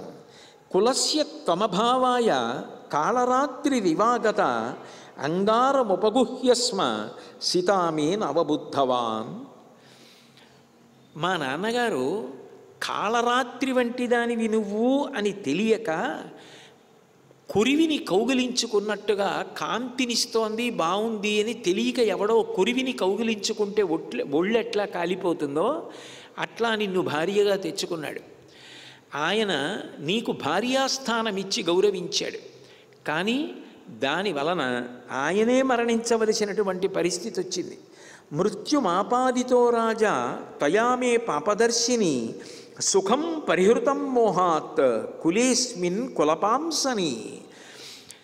అంతటి మహారాజు, అంతటి తేజోమూర్తి, అంతటి శూరుడు చిట్ట చివరికి మృత్యువు కౌగిట్లో చేరిపోయేటట్టుగా చేసి ఈ వంశంలో ఎవ్వరికీ సుఖం లేకుండా చేసేశావు. ఇంత నష్టాన్ని కలిగించగలిగిన ఆలోచన ఎట్లా చేశావు? అసలు త్వాం ప్రాప్య హి పితామే అద్య సత్యసంధో మహాయశా తీవ్ర దుఃఖాభిసంతప్తో వృత్తో దశరథో నృప. మామూలుగా చనిపోయారా నాన్నగారు? అన్ని గుణములు కలిగినవాడు, అన్ని యజ్ఞములు చేసినవాడు, రాజ్యాన్ని అంత గొప్పగా ఏలినవాడు అవసాన దశలో వృద్ధుడైపోయిన తర్వాత ఒక్క కొడుకు పక్కన లేకుండా నువ్వు అడిగిన వరాలకి ఎంత బెంగ పెట్టేసుకున్నారో. ఎంత బెంగ పెట్టుకోకపోతే ఇన్ని తక్కువ రోజులలో ఆయన చితికిపోయి మరణించాడు అంటే, అంత గొప్ప రాజుని అన్ని తక్కువ దినాలలో అలా చివికి మరణించేటట్టుగా చేశావే, నీ పాపానికి ప్రతీకారం ఉందా? దానికి ప్రాయశ్చిత్తం ఉందా? ఇంకా వినాశితో మహారాజా పితామే ధర్మవత్సల కస్మాత్ ప్రవ్రాజితో రామ కస్మాదేవ వనంగత. ఏదైనా ఒక వ్యక్తిని వరం అడిగేటప్పుడు ఆ వ్యక్తి ఒక ఫలితాన్ని పొందేటప్పుడు దానికి ఆయన అర్హుడా అన్నది కూడా నువ్వు ఆలోచించాలి కదా. నీకెప్పుడో 2 వరాలు ఇచ్చారు కాబట్టి ఆ 2 వరాలు పొందడానికి నీకు అర్హత ఉందని ఆలోచించావు. కానీ మా నాన్నగారు ఇలాంటి వరాలు అడిగితే మరణిస్తారని తెలిసినప్పుడు ఆయన మరణించడానికి యోగ్యమైన విషయాన్ని నేను అడగవచ్చా? అంత పాపం చేశాడు ఆయన, వరం అడిగి చంపేయచ్చా ఆయన్ని అని ఎప్పుడైనా ఆలోచించావా? రాముణ్ణి అరణ్యవాసానికి వెళ్ళిపోమ్మని వరం అడిగానని ఇంత గొప్పగా చెప్తున్నావే, అరణ్యవాసం చేయడానికి రాముడు ఏం తప్పు చేశాడని ఎప్పుడైనా ఆలోచించావా? నీకు వరం ఇచ్చారు కాబట్టి ఏ తప్పు చెయ్యని పెద్దవాడిని అరణ్యవాసానికి పంపించి తండ్రి చనిపోయేటట్టు చేసి నాకు రాజ్యం ఇప్పిద్దాం అనుకున్నావా? ఇంత గొప్పగా నాతో మాట్లాడుతున్నావా? ఆ రాజ్యం నన్ను తీసుకోమంటావా? కౌసల్యాచ సుమిత్రాచ పుత్ర శోకాభిపీడితే దుష్కరం యది జీవేతాం ప్రాప్యత్వాం జననీమమ. అసలు నీ వంటిది ఒక్కతే మిగిలిపోయిందే. రాజు మరణించాడు, సీతారామ లక్ష్మణులు వెళ్ళిపోయారు, వృద్ధురాలు రాముడి తల్లి కౌసల్య, లక్ష్మణస్వామి తల్లి సుమిత్ర, నీవు రాజమాతని అని ఇంత అహంకారంతో ఉన్నావు. ఎట్లా జీవించున్నారు వాళ్ళు? ఎట్లా జీవిస్తారు నీ దగ్గర? ఇంత క్రౌర్యంతో నువ్వు ఎట్లా ఉండగలుగుతున్నావు? నమే వికాంక్షాజాయేత త్యక్తుత్వాం పాపనిశ్చయాత్ యది రామస్య నవేక్షాత్ త్వయి త్వయిస్యాన్ మాతృవత్సదా. రాముడు నిన్ను ఎప్పుడూ కూడా ఒక అమ్మగానే భావించాడు, అమ్మలాగే గౌరవించాడు. కేవలం కైకమ్మ ఒక్కతే తనకు తల్లి అని ఆయన ఎప్పుడూ అనుకోలేదు. నమే వికాంక్షాజాయేత త్యక్తుత్వాం పాపనిశ్చయాం. ఇంత పాపపు పని చేసిన నిన్ను ఇక నువ్వు నా తల్లివే కావు అని నేను ఎప్పుడో విడిచిపెట్టేద్దాను. ఆ మాట నేను ఎందుకు అనలేకపోతున్నానంటే, రాముడు నిన్ను తల్లిగా చూశాడు, ఇప్పటికీ రాముడు నిన్ను తల్లిగానే చూస్తుంటాడు. రాముడు చెయ్యని పని నేను చెయ్యలేను. రాముడు ఇంకా నిన్ను అమ్మా అంటున్నాడు, నేను అమ్మా అనకుండా ఎలా ఉండగలను? అందుకంటున్నాను తప్ప లేకపోతే నువ్వు చేసిన పనికి రాజ్యం తీసుకోవడం కాదు, ఇక పైన నువ్వు నాకు తల్లివే కాదు అని చెప్పి, ఇది రామస్య నవేక్ష త్వయిస్యాన్ మాతృవత్సదా. రాముడు నిన్ను ఎప్పుడూ అమ్మగానే భావిస్తాడు, ఇప్పుడు అమ్మగానే భావిస్తాడు. అందుకని నేను నిన్ను అమ్మగా అంగీకరించవలసి వస్తోంది. ఉత్పన్నాతు కథం బుద్ధి తవేయం పాపదర్శిని సాధు చారిత్ర విభ్రష్టే పూర్వేషాం నో విగర్హిత. అసలు మన వంశంలో ఎక్కడైనా ఎప్పుడైనా ధర్మాత్ముడైన వాడు పెద్ద కుమారుడైతే ఆయనకి రాజ్యం ఇవ్వకుండా చిన్నవారికి రాజ్యం ఇచ్చిన సందర్భాలు ఉన్నాయా? ధర్మం అన్నదాన్ని నువ్వు పరిశీలించాలి కదా. ధర్మాన్ని పరిశీలించకుండా పెద్దవాడు ధర్మాత్ముడు ఉండగా ఆయనని వదిలిపెట్టి నాకు రాజ్యం ఇమ్మని ఎలా అడిగావు? ధర్మం తప్పి అడుగుతున్నానన్న ఆలోచన కూడా నీకు రాలేదా? అస్మిన్ కులేహి పూర్వేషాం జ్యేష్ఠో రాజ్యాభిషిచ్యతే అపరే భ్రాతరస్తస్మిన్ ప్రవర్తంతే సమాహితాః. మన వంశాచారం ఏమిటి? పెద్దవాడు రాజ్యం చెయ్యాలి, నేనేం చెయ్యాలి? రామచంద్రమూర్తిని అనుగమించి ఉండాలి, రాముడి కొడుకు తర్వాత రాజవ్వాలి, నేను రాముడి సేవ చెయ్యాలి. ఇది కదా కులాచారం. నువ్వెవరివి తప్పించడానికి? నీకంత శక్తి ఎక్కడి నుంచి వచ్చింది? ఎట్లా వంశాచారాన్ని నువ్వు వరం పేరుతో మార్చగలవు? నతేహమభిభాష్యోస్మి దుర్వృత్తే పతిఘాతిని. ఎవరితోనైనా మాట్లాడవచ్చు, కానీ భర్త మరణానికి ఇంత క్రూరంగా ప్రవర్తించి కారణమైన నీతో మాట్లాడవలసిన అవసరం లేదు. కాబట్టి తల్లివే కావచ్చుగాక, ఇక పైన నేను నీతో మాట్లాడను అని. అసలు ఆ కౌసల్య గురించి నువ్వు కొద్దిగా కూడా ఆలోచించలేదా? ఒకానొకప్పుడు కామధేనువు ఆకాశ మార్గంలో వెడుతోంది. ఎక్కడో ఒక చోట ఒక రైతు 2 ఎద్దుల చేత నాగలి కట్టించి భూమినంతటినీ దున్నించాడు. అవి బాగా బడలిపోయి మూర్ఛ వచ్చినంత పని పడుకున్నాయి. అయినా కూడా ఇంకా నాగలికి కట్టి వాటి చేత భూమిని దున్నించాలనుకున్నాడు. అది చూసింది కామధేనువు. ఆమె కన్నుల వెంట నీటి బిందువులు పడ్డాయి. ఎందుకని? ఆ వృషభములు కామధేనువు యొక్క సంతానంలోకి వస్తాయి. ఆ 2 కన్నీటి బిందువులు పడితే కింద నుంచి ఇంద్రుడు వెడుతున్నాడు, ఆయన మీద పడ్డాయి ఆ కన్నీటి బిందువులు. అవి గొప్ప సువాసనతో ఉన్నాయి. ఆయన వెంటనే చూసి ఇవి కామధేనువు యొక్క కన్నీటి బిందువులు, కామధేనువు ఎందుకు ఏడుస్తోంది అని కామధేనువుని వచ్చి అడిగాడు. అమ్మా, ఎందుకు నీ కళ్ళంబట నీటి బిందువులు పడ్డాయని. ఆవిడంది, నాకు లోకంలో కొన్ని వేల పుత్రులు ఉండవచ్చుగాక, భూమి మీద ఎన్ని ఎద్దులున్నాయి? అన్నీ కామధేనువు యొక్క సంతానమే. వేల పుత్రులు ఉండవచ్చుగాక, కానీ నాకు అందరూ కొడుకులే.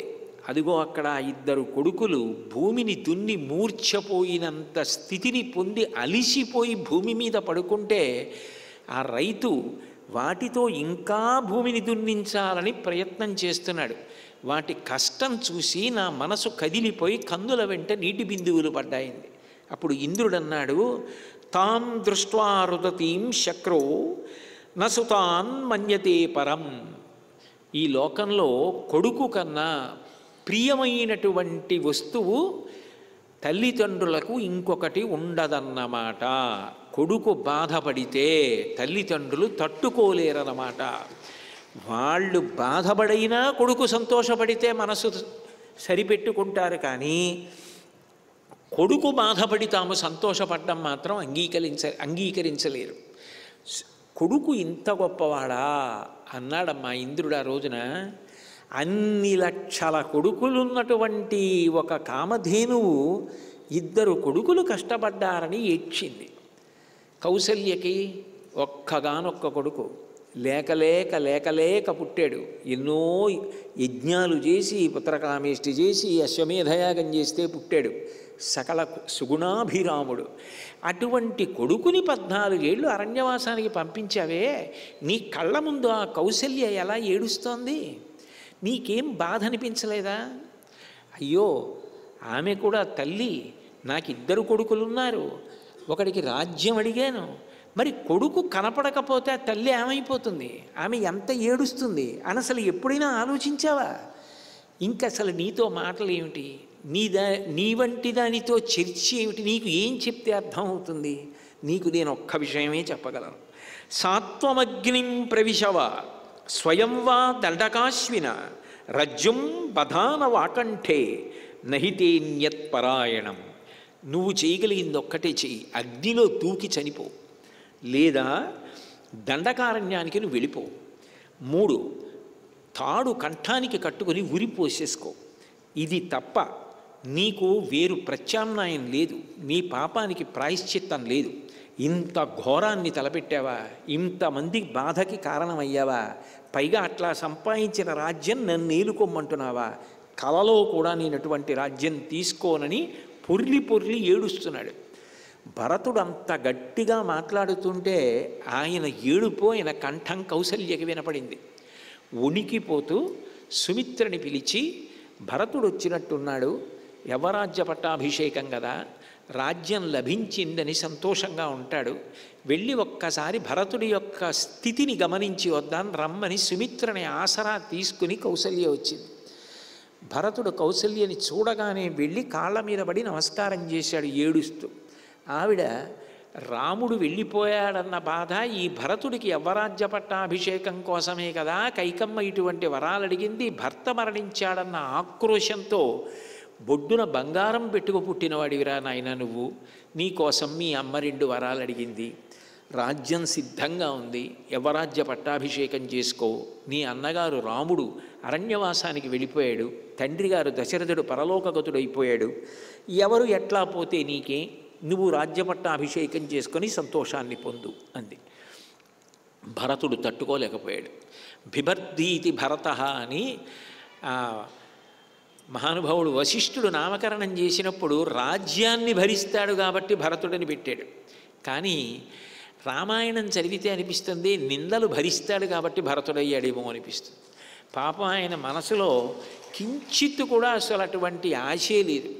కానీ అందరి దగ్గరికి వెళ్ళి చేతులు కట్టుకుని, బాబోయ్ నేను అలా రాజ్యం కోరుకోలేదు, నా తప్పేమీ లేదు, నేను ఊళ్ళోనే లేను అని చెప్పుకోవలసి వస్తుంటుంది.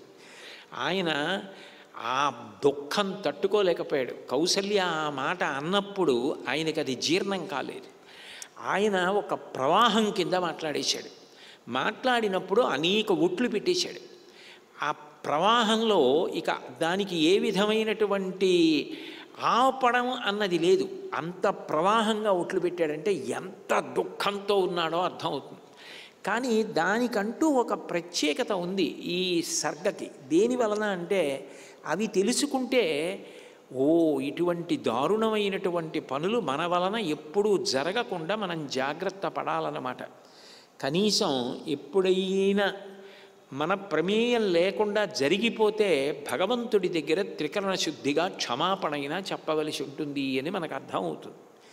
అందుకని కృతా శాస్త్రానుగా బుద్ధి మా భూత్తస్య కదాచన సత్యసంధ సతాం శ్రేష్టో యస్యార్యో అనుమతే గతః. నిజంగా రాముడు అరణ్యవాసానికి వెళ్ళిపోతున్నాడని, యవరాజ్య పట్టాభిషేకం నాకు జరగాలని నేను కోరుకున్నట్లయితే, నాకు తెలిసి సీతారామ లక్ష్మణులు అరణ్యవాసానికి వెళ్ళిపోయినట్టయితే శాస్త్రంతో సంబంధం అక్కర్లేదని చెప్పి యథేచ్ఛగా ప్రవర్తించేవాడు ఎటువంటి పాపమును పొందుతాడో అటువంటి పాపమును నేను పొందెదనుగాక. ప్రేష్యం పాపీయసాం యాతు సూర్యంచ ప్రతిమేహతు హంతు పాదేన గాం సుప్తాం యస్యార్యో అనుమతే గతః. పరమ పాపాత్ముడైనటువంటి వాడికి సేవ చేస్తే ఎటువంటి ఫలితం వస్తుందో అటువంటి ఫలితాన్ని, ఉదయిస్తున్నటువంటి సూర్యుడికి ఎదురుగుండా నిలిచి మలమూత్రములు విసర్జిస్తే ఎటువంటి పాపం వస్తుందో అటువంటి పాపాన్ని, పడుకుని నిద్రపోతున్న ఆవుని కాలితో తంతే ఏ పాపం వస్తుందో ఆ పాపాన్ని, రామలక్ష్మణ సీతమ్మలు అరణ్యవాసానికి వెళ్ళడం నాకు తెలిసి జరిగి ఉంటే నేను ఆ పాపమును పొందెదనుగాక. నేను ఇంకా అస్తమానం ఈ మాట అనను. రామలక్ష్మణులు సీతమ్మ అరణ్యవాసానికి నాకు తెలిసి వెళ్ళినట్లయితే అన్నది అన్వయం.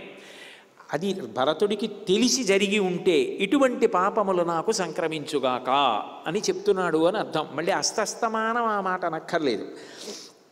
కారయిత్వా మహత్కర్మ భర్తా భృత్యుమనర్ధకం అధర్మయోస్య సోస్యాస్తు యస్యార్యో అనుమతే గతః. ఒక వ్యక్తిని పిలిచి వాడి చేత చాలా పని చేయించేసుకొని పనంతా అయిపోయిన తర్వాత వాడు ఏదో ప్రతిఫలం ఇస్తారని ఆశిస్తే ఏమీ ఇవ్వకుండా ఆ వ్యక్తిని పంపించేస్తే ఎంత పాపం వస్తుందో అంత పాపము నాకు వచ్చుగాక.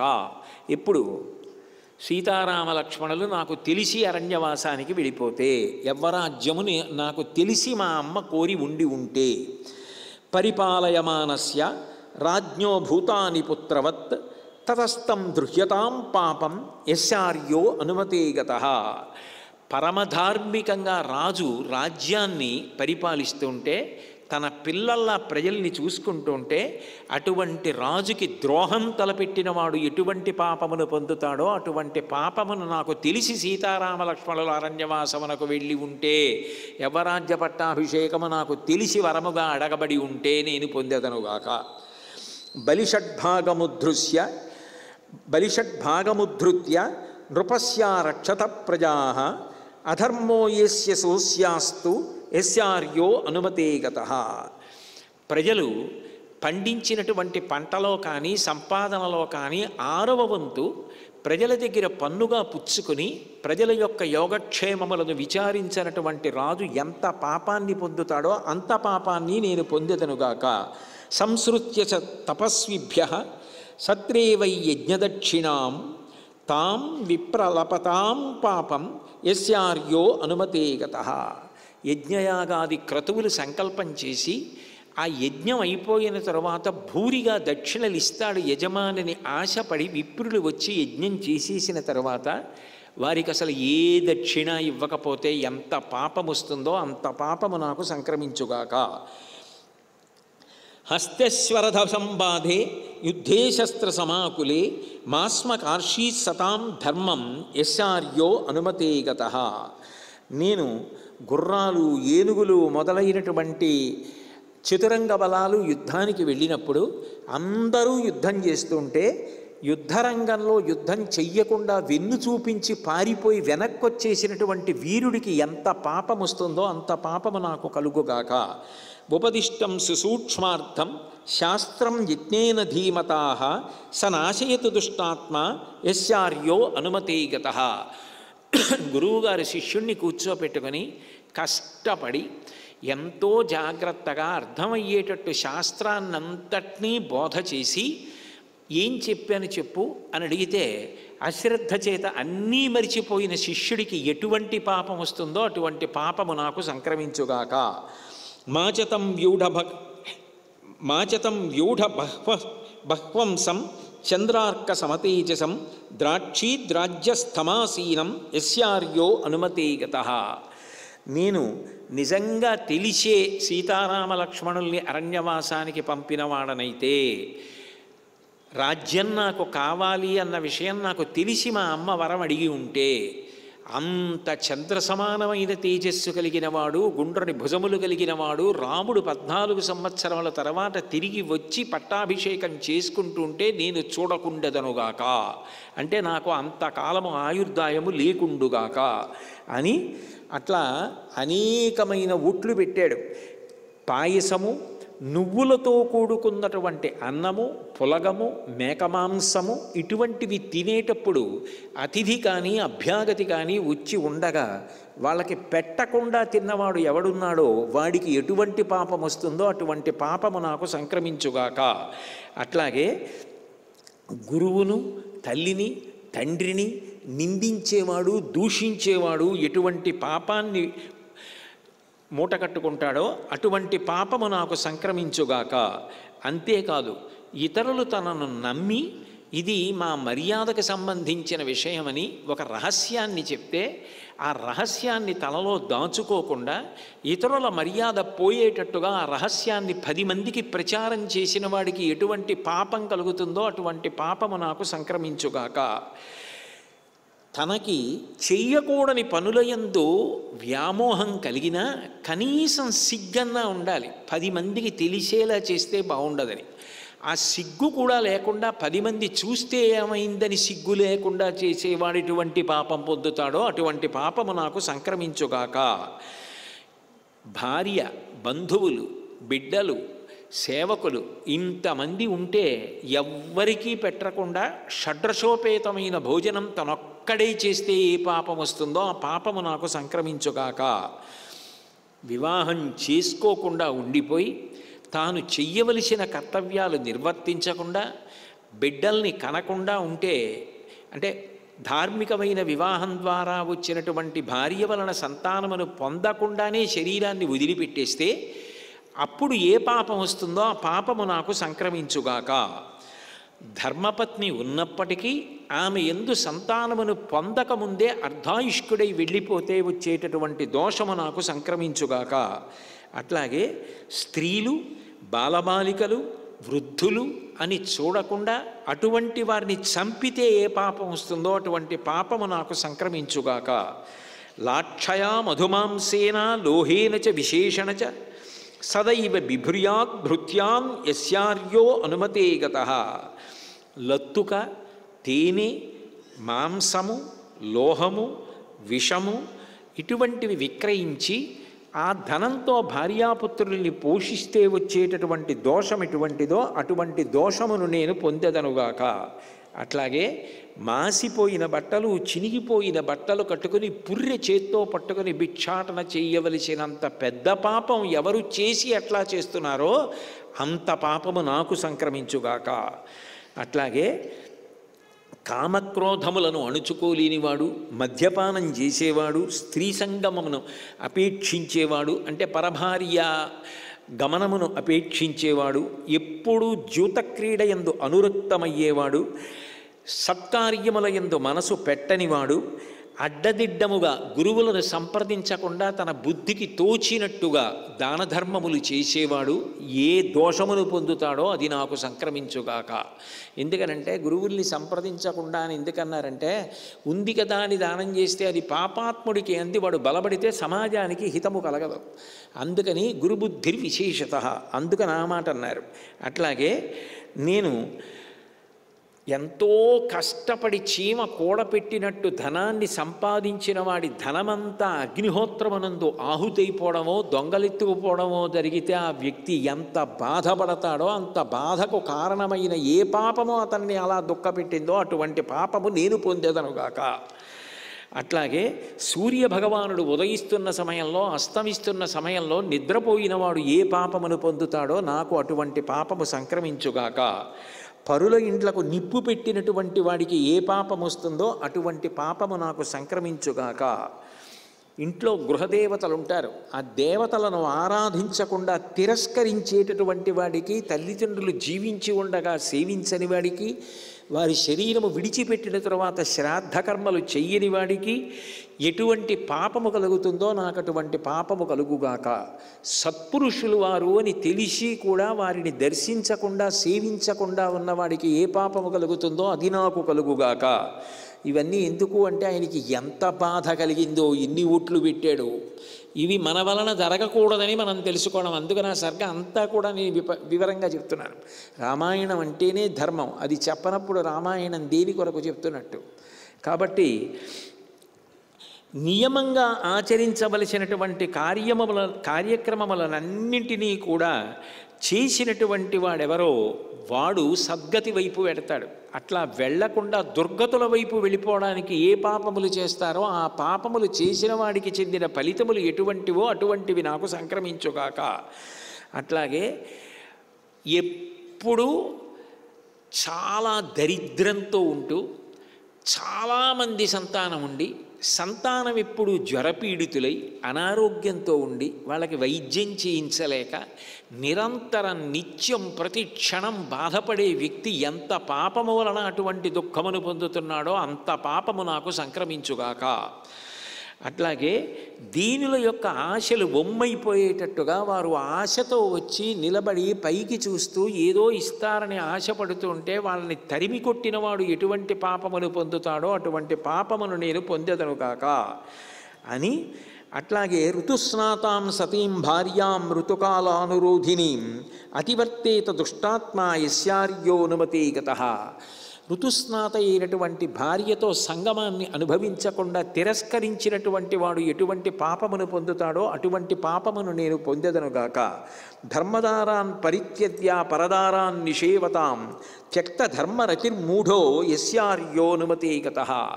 ధర్మపత్ని ఉండగా ఆరోగ్యంగా ఉండగా తన యందు అనురక్త అయి ఉండగా ధర్మపత్నితో సంగమ సుఖాన్ని విడిచిపెట్టి పరపత్నితో సంగమ సుఖాన్ని అపేక్షించి నెరపినవాడు ఎటువంటి పాపమును పొందుతాడో నాకు అటువంటి పాపము వచ్చుగాక. అట్లాగే సంతానము కలగక నిరంతరం దుఃఖపడడం అన్నది మహాబాధతో కూడుకున్న విషయం. దానికి కారణమైన పాపము మనిషిని ఎలా తప్తము చేస్తుందో అలా తప్తము చేసే పాపము నాకు సంక్రమించుగాక. అట్లాగే పానీయములు అంటే త్రాగడానికి కావలసిన నీళ్లు మొదలైనవి తన దగ్గర సమృద్ధిగా ఉండగా దాహార్తితో వచ్చి కొద్దిగా నీళ్ళు ఇవ్వండి అని అడిగితే లోపలికి తీసుకెళ్ళి దాచేసి నా దగ్గర లేవని అబద్ధం చెప్పిన వాడికి ఎటువంటి పాపము కలుగుతుందో నాకు అటువంటి పాపము కలుగుగాక. ఆవు ఈనినప్పుడు 10 రోజుల లోపల పాలు తీసి వండుకు తినడం కానీ తాగడం కానీ చేసిన వాడికి ఎంత పాపం కలుగుతుందో అంత పాపము నాకు కలుగుగాక. కాబట్టి 2 వర్గాలు కలహించుకుంటుంటే అది పెచ్చు మీరి హింసకి దారి తీయకుండా విడదీయకుండా వాళ్ళు కలహించుకుంటుంటే సంతోషంగా చూసి అది ఉద్రిక్తతల వైపుకు వెళ్ళిపోవడానికి అనుమతించిన వాడికి ఏ పాపము కలుగుతుందో అటువంటి పాపము నాకు సంక్రమించుగాక అని ఇన్ని ఒట్లు పెట్టి నేల మీద పడిపోయాడు. కౌసల్య గబగబా వచ్చి ఎత్తి ఒళ్ళో కూర్చోపెట్టుకొని ఇక్ష్వాకు వంశంలో పుట్టినటువంటి వాళ్ళు ఎంత ధార్మికంగా మాట్లాడతారో అంత ధార్మికంగా మాట్లాడావు. నువ్వు ఇంత ధార్మికంగా ఉన్నావు, మీ అమ్మ చేసిన అధర్మాన్ని అంగీకరించలేదన్న విషయాన్ని తెలుసుకుని నేను ఎంతో ప్రశాంతతని పొందాను నాయన, నువ్వు ఊరడిల్లు అని చెప్పి ఆయన శాంతి పొందేటట్లు చేసింది. ఈలోగా భరతుడు వచ్చాడని తెలిసి వశిష్ఠాదులందరూ బయలుదేరి వచ్చి, నీ తండ్రి యొక్క ప్రేతము శవం ఇంకా అట్లాగే ఉంది, తైలద్రోణిలో ఉంది, దానికి దహన సంస్కారం చెయ్యాలి, ఉన్నవాడివి పుత్రుడివి నువ్వే, ఇప్పుడు నీతో పాటు శత్రుఘ్నుడున్నాడు కాబట్టి దహన సంస్కారం చేయమని ఆయనతో దహన సంస్కారం చేయించారు. 13వ రోజు అస్థి సంచయనం చేయించారు. భరతుడు అనేక దానములు చేశాడు, అన్నదానం చేశాడు. 13వ రోజు అస్థి సంచయనం అయిపోయిన తరువాత అంతఃపురంలో మేడ మీద భరత శత్రుఘ్నులు ఇద్దరూ కూడా కూర్చునున్నారు. కూర్చుని ఇంత అందంగా ఇన్ని కాంతులతో ఇంత సంతోషంతో ఉండవలసిన అయోధ్య, నిజంగా మా నాన్నగారు అనుకున్నట్టు యవరాజ్య పట్టాభిషేకం రాముడికి జరిగుంటే మనిద్దరం కూడా గిరివ్రజపురం నుంచి తిరిగొచ్చి యవరాజ్య పట్టాభిషేకం చేసుకున్న రాముణ్ణి చూసి ఎంత ఆనందపడిపోయి ఉండేవాళ్ళము. వృద్ధుడైన రాజు ఎంత సంతోషపడిపోయేవాడు. అన్నగారి వెనక నిలబడి ఈ రాజ్యం సస్యశ్యామలంగా ఉండడానికి ఎంత పరిశ్రమించి ఉండేవాళ్ళము. అన్నదమ్ములంటే ఇలా ఉంటారనిపించుకునేవాళ్ళం. ఆ మందర బయలుదేరి చిచ్చు పెట్టింది. మా అమ్మ కైకమ్మ అడగరాని వరములు అడిగింది. చివరికి అన్నగారు అరణ్యానికి వెళ్ళిపోయాడు, నేను రాజ్యం తీసుకోలేదు, రాజ్యమంతా ఇట్లా అయిపోయింది అని వాళ్ళు బాధపడుతున్నారు. అంతలో ఒక సైనికుడు వచ్చి, ఇదిగో అక్కడ ఉన్నదే ఒక గూనిది, ఒళ్ళంతా బంగారు ఆభరణములు పెట్టుకొని పట్టుచీర కట్టుకు తిరుగుతోంది, ఆ మందరే మీ అమ్మకి బుద్ధి ప్రచోదనం చేసి చెప్పరాని మాటలు చెప్పింది. ఆవిడ మాటలు విన్న కారణం చేతనే మీ అమ్మ కైకమ్మ 2 వరాలు అడిగింది, ఇంత ఉపద్రవం ఏర్పడిందని చెప్పారు. శత్రుఘ్నుడికి వెంటనే ఎక్కడ లేని రోషం వచ్చింది. గబగబా వెళ్ళి కోతిని పట్టుకొచ్చినట్టుగా ఆ మందరని పట్టుకుని ఈడ్చి తీసుకొచ్చి వరలోంచి ఖడ్గం తీసి ఆ జుట్టు పట్టుకుని కంఠాన్ని నరికేయడానికి ఆ ఖడ్గం పైకెత్తాడు. అక్కడే కూర్చుని భరతుడన్నాడు, హన్యామహమిమాం పాపాం కైకేయీం దుష్టచారిణీం ఇది మాం ధార్మికో రామో నా సూయేన్యాతృఘాతకం. నేను శత్రుఘ్న, నువ్వు మందరిని చంపేస్తానంటున్నావు. నిజంగా మందరిని చంపడం కాదు, రాముడు నేను వెళ్ళినప్పుడు వీడు మాతృఘాతకుడు అని నా వంక చూడ్డేమోనని భయపడి వదిలేశాను కానీ మందరని కాదు. ఎప్పుడో నేను మా అమ్మనే చంపేసి ఉండేవాడిని. మా అమ్మ చేసిన దోషానికి నేను ఎందుకు చంపలేదో తెలుసా? నేను కానీ అట్లా చంపేస్తే హన్యామహమిమాం పాపాం కైకేయీం దుష్టచారిణీం, ఎంత దుష్టురాలైనా కావచ్చుగాక మా తల్లి, నీ ధర్మం అమ్మకి సేవ చేయడం. ధర్మం నీ వైపు నుంచి ఉంటుందా, అవతల వాళ్ళు ఎటువంటి వాళ్ళు అన్నదాన్ని బట్టి ఉంటుందా? అమ్మ తప్పు చేసిందో అమ్మ ఒప్పు చేసిందో నీకెందుకు? అమ్మని అమ్మగా పూజించడం గౌరవించడం నీ ధర్మం. నేనే చేయలేదే, నువ్వెందుకు చేశావు అని రాముడు అడుగుతాడు నన్ను. ఇది మాం ధార్మికో రామో, రాముడు ధర్మాత్ముడు. రాముడే గర్హించలేదు నా తల్లిని, రాముడే అంత గౌరవించి ప్రదక్షిణం చేసి నమస్కారం చేసి వెళ్ళాడు. నాసూయేన్ మాతృఘాతకం, నన్ను చూసి మాతృఘాతకుడా, అది రాని ధర్మం తల్లిని చంపడమా? తల్లి ఏం చేసిందన్నది నీకనవసరం. తల్లిని పూజించవలసిన నువ్వు తల్లిని చంపి నా దగ్గరికి వచ్చావా? పోతలకని నా ముఖం చూడడం. రాముడు ధర్మాత్ముడు, నా ముఖం చూడడని నేను నా తల్లిని సంహరించలేదు. ఇమామపి హతాం కుబ్జాం యతి జానాతి రాఘవ త్వాం చ మాం చైవ ధర్మాత్మానాభిభాషిష్యతే ధ్రువం. నువ్వు ఈ మందరని కానీ ఇప్పుడు చంపేస్తే మనిద్దరం కలిసి రాముడి దగ్గరికి వెడితే రాముడు, ఏరా నేను చెయ్యలేని పని మీరు చెయ్యగలిగిన వాళ్ళ, నేనే చంపలేదే మందరని, నాకు తెలియదా మందర చెప్పిందని?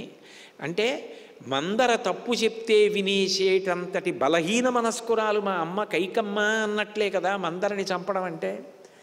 నేను చంపకుండా వచ్చానే, మీరెందుకు చంపారు మందరని అని మనిద్దరం మందరని చంపామన్న విషయం తెలిస్తే నిన్ను కానీ నన్ను కానీ పన్నెత్తి పలకరించడు. రాముడి ప్రేమ కావాలా, ఈ మందర చావడం కావాలా అని అడిగాడు.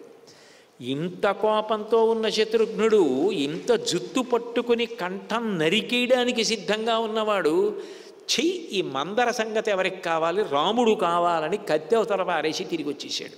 అంటే ఆ భరత శత్రుఘ్నులకి రాముడి మీద ఉన్న ప్రేమకి నోటితో అనడం కాదు, ఇంకా ఇంతకన్నా దృష్టాంతం ఉండదు. ఆ మందర భయపడి పరిగెత్తుకుంటూ వలలో పడిపోయిన పక్షి ఎలా భయపడుతుందో అలా భయపడి కైకమ్మను ఆశ్రయించింది. కైకమ్మ దగ్గర తీసి ఆ భయాన్ని పోగొట్టి కొంత స్వాంతన కల్పించింది.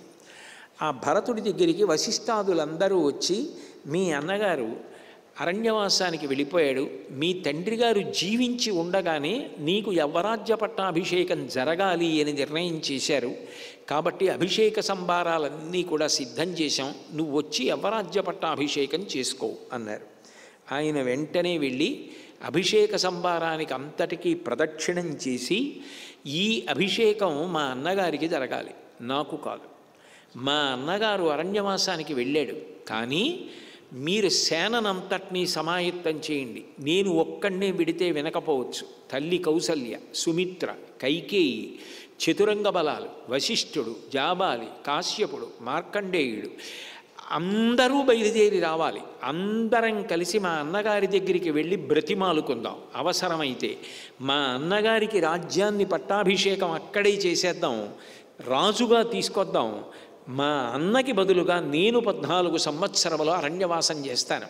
మా నాన్నగారి మాట నిలబడినట్టే కదా, అందుకని మనందరం కూడా బయలుదేరాలన్నాడు. వశిష్ఠుడు మొదలైన వారందరూ కూడా భరతుని యొక్క నిశ్చల చిత్తానికి, సౌహార్ద్రభావానికి ఎంతో సంతోషించారు. మరునాడు ఉదయం భరతుడు నిద్రపోకుతూ ఉండగా వంది, మాగధి మొదలైన వారు వచ్చి రాజు నిద్రలేస్తున్నప్పుడు ఎట్లా స్తోత్రం చేస్తారో అట్లా స్తోత్రం చేసి మంగళవాద్యాలు మ్రోగించారు. వెంటనే భరతుడు దిగ్గున పర్యంకం మించి లేచి బయటికి పరిగెత్తుకొచ్చి, ఎందుకు స్తోత్రం చేస్తున్నారు, ఎందుకు మంగళవాద్యములు మ్రోగిస్తున్నారు, నేను రాజు కాదు, నేను కాబోయే యువరాజుని కాదు, నాకు యవరాజ్య పట్టాభిషేకం జరగట్లేదు, జరగవలసిన పట్టాభిషేకం రాముడికి, కాబట్టి ఇక పైన ఎప్పుడూ నా దగ్గర స్తోత్రం చెయ్యడం కానీ ఇట్లా మంగళవాద్యాలు మ్రోగించడం కానీ చెయ్యవద్దని చెప్పాడు. భరతుడి ఆజ్ఞ మేరకు ఆ భరద్వాజాశ్రమం వరకు వెళ్ళడానికి వీలుగా ఎత్తుపల్లాలుగా ఉన్న మార్గాన్నంతటినీ సమతలం చేశారు. అడ్డొచ్చినటువంటి రాళ్ళనన్నింటినీ తొలగించారు. అట్లాగే అక్కడ ఉన్న పెద్ద పెద్ద చెట్లనన్నింటినీ నరికేసి ఆ వెళ్ళడానికి మార్గాన్నంతటినీ కూడా సిద్ధం చేశారు. గుర్రాలు, ఏనుగులు, రథాలు ఇటువంటివన్నీ నడవడానికి వీలైనటువంటి రీతిలో మార్గాన్ని చదును చేశారు. ప్రతిబంధకాలనన్నింటినీ తొలగించారు. ఎక్కడెక్కడ ఈ సైన్యమంతా విశ్రాంతి తీసుకోవాలో అక్కడ విశ్రాంతికి కావలసిన స్థావరములను ఏర్పాటు చేశారు. వచ్చి భరతుడికి చెప్పారు. ససైన్యంగా తల్లుల్ని తీసుకుని, పురోహిత బృందాన్ని తీసుకుని, మంత్రుల్ని తీసుకుని, సుమంత్రుణ్ణి తీసుకుని భరతుడు అరణ్యానికి బయలుదేరాడు. నేను రాముణ్ణి బ్రతిమాలి ఒప్పించి పట్టాభిషేకం చేసి తీసుకొస్తానని. దూరం నుంచి గుహుడు చూశాడు సైన్యం వంక. ఆ ఏనుగు మీద పతాకం కనపడింది. ఆ పతాకం మీద కోవిదార వృక్షం కనపడింది. పతాకం మీద కోవిదార వృక్షం కనపడింది అంటే అది ఇక్ష్వాకు వంశం వారి యొక్క సైన్యం, దశరథుడి యొక్క సైన్యం. వెంటనే గుహుడు, ఓ బహుశః భరతుడు శత్రుశేషం మిగలకూడదని, రాముడు ఇట్లా అరణ్యవాసానికి వెళ్ళాడని తెలుసుకుని రాముణ్ణి లక్ష్మణుణ్ణి మట్టు పెట్టడానికి ససైన్యంతో వస్తున్నాడు. అట్లాగా జరగవచ్చు, లేదా రాముని మీద ఉన్న ప్రీతి చేత రాముణ్ణి బ్రతిమాలి మళ్ళీ తిరిగి రాజధానికి తీసుకెళ్ళడానికైనా వస్తూ ఉండుండవచ్చు, లేదా అన్నగారికి క్షమాపణ చెప్పడానికైనా వస్తూ ఉండుండవచ్చు. తొందరపడకూడదని ఆయన 500 నావలు గంగానది తీరం అంతటా కూడా నిలబెట్టాడు. నిలబెట్టి ఒక్కొక్క నావలో 100 మంది చొప్పున యోధుల్ని, మంచి దృఢకాయం కలిగిన వాళ్ళని ధనుర్బాణాలతో, కవచాలతో నిలబెట్టాడు. నేను అన్ని పదార్థములు తీసుకొని స్వాగతం పలకడానికి భరతుడి దగ్గరికి ఎడతాను. తొందరపడి మనం నిర్ణయించి భరతుడు తప్పు చేస్తున్నాడు అనుకుని యుద్ధానికి వెళ్ళకూడదు. అసలు భరత హృదయం ఏమిటో నేను తెలుసుకుంటాను.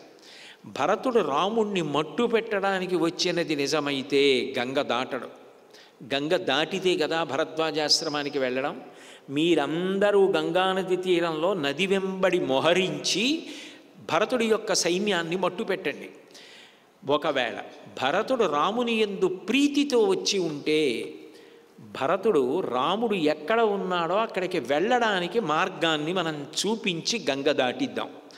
మీరందరూ రహస్యంగా మొహరించండి, నేను వెడతానని భోజన పదార్థాలు, మాంసం ఇటువంటివన్నీ తీసుకుని పట్టుకుని ఆ భరతుడి దగ్గరికి వెళ్ళాడు. సుమంత్రుడు దూరం నుంచి గుహుణ్ణి చూశాడు. చూసి, ఈ గుహుడు మీ అన్నగారైనటువంటి రామచంద్రమూర్తికి చాలా ఇష్టుడైన స్నేహితుడు, రామలక్ష్మణులకి గొప్ప ఆతిథ్యం ఇచ్చినవాడు, రాముడు ఎంతో సంతోషించాడు ఈ గుహుని యొక్క నడవడికి, అటువంటి వాడికి తప్పకుండా రాముడు ఎక్కడున్నాడో తెలుస్తుంది, కాబట్టి నువ్వు గుహుణ్ణి పిలిచి మాట్లాడు అన్నారు. అంటే అప్పుడు గుహుడు దగ్గరికి వచ్చిన తర్వాత భరతుడు అడిగాడు, రాముడు ఎక్కడున్నాడు, ఈ నదిని దాటాడా, ఇప్పుడు ఎక్కడ నివాసం చేస్తున్నాడని. గుహుడు అన్నాడు, నేను ఇట్లా అడిగానని అనుకోవద్దు, నీకు రాముడి జాడ ఎందుకు? ఏదైనా పాపబుద్ధితో వచ్చావా? రామలక్ష్మణుల్ని మట్టు పెట్టడానికి వచ్చావా? నిజం చెప్పు. నువ్వు నిజంగా మీ అన్నగారి మీద ప్రేమతోనే వచ్చి ఉంటే నేను రాముడు ఎటు వెళ్ళాడో చెప్తానన్నాడు. గుహుడు ఒక అరణ్యంలో తిరిగేటటువంటి వాడు, రాముని మీద అంత ప్రేమతో భరతుణ్ణి అట్లా అడిగితే నిజంగా భరతుడు ఎంత బాధపడవలసి ఉంటుంది. ఆయన దోషం లేదు, అయినా ఆయన నిందలు పడుతూనే ఉన్నాడు. ఆయన నేనందుకు రాలేదు, రాముడి పాదములు పట్టి నమస్కరించి ఆయనకి పట్టాభిషేకం చేసి వెనక్కి తీసుకెళ్లాలని వచ్చాను, దయచేసి నాకు ఆయన ఉన్న మార్గం చెప్పమన్నాడు. తప్పకుండా చెప్తాను, గంగానదిని దాటి వెళ్ళాడు, నేను నీకు ఆ మార్గం చెప్తాను, ఇవాళ రాత్రికి ఇక్కడ విశ్రాంతి తీసుకోమన్నారు. రాత్రి నిద్ర పట్టలేదు భరతుడికి. గుహుడి దగ్గరికి వెళ్ళి, మా అన్నగారు రాముడు, లక్ష్మణస్వామి, సీతమ్మ ఇక్కడికి వచ్చినప్పుడు ఎక్కడ పడుకున్నారు, ఎక్కడ ఉన్నారు, నాకొక్కసారి చూపించన్నాడు.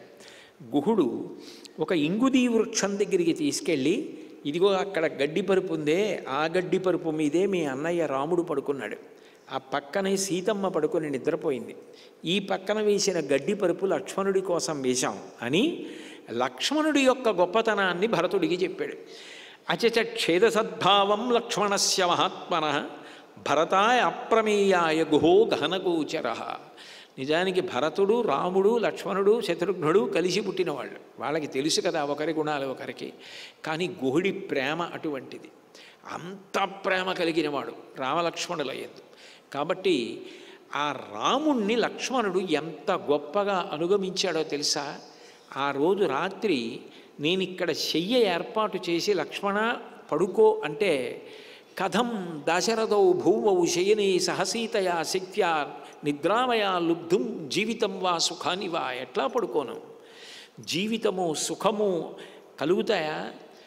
ఇంత గొప్పవాడైన రాముడు సీతమ్మతో కలిసి తృణశయ్య మీద పడుకున్నాడు అని ఏడ్చాడు.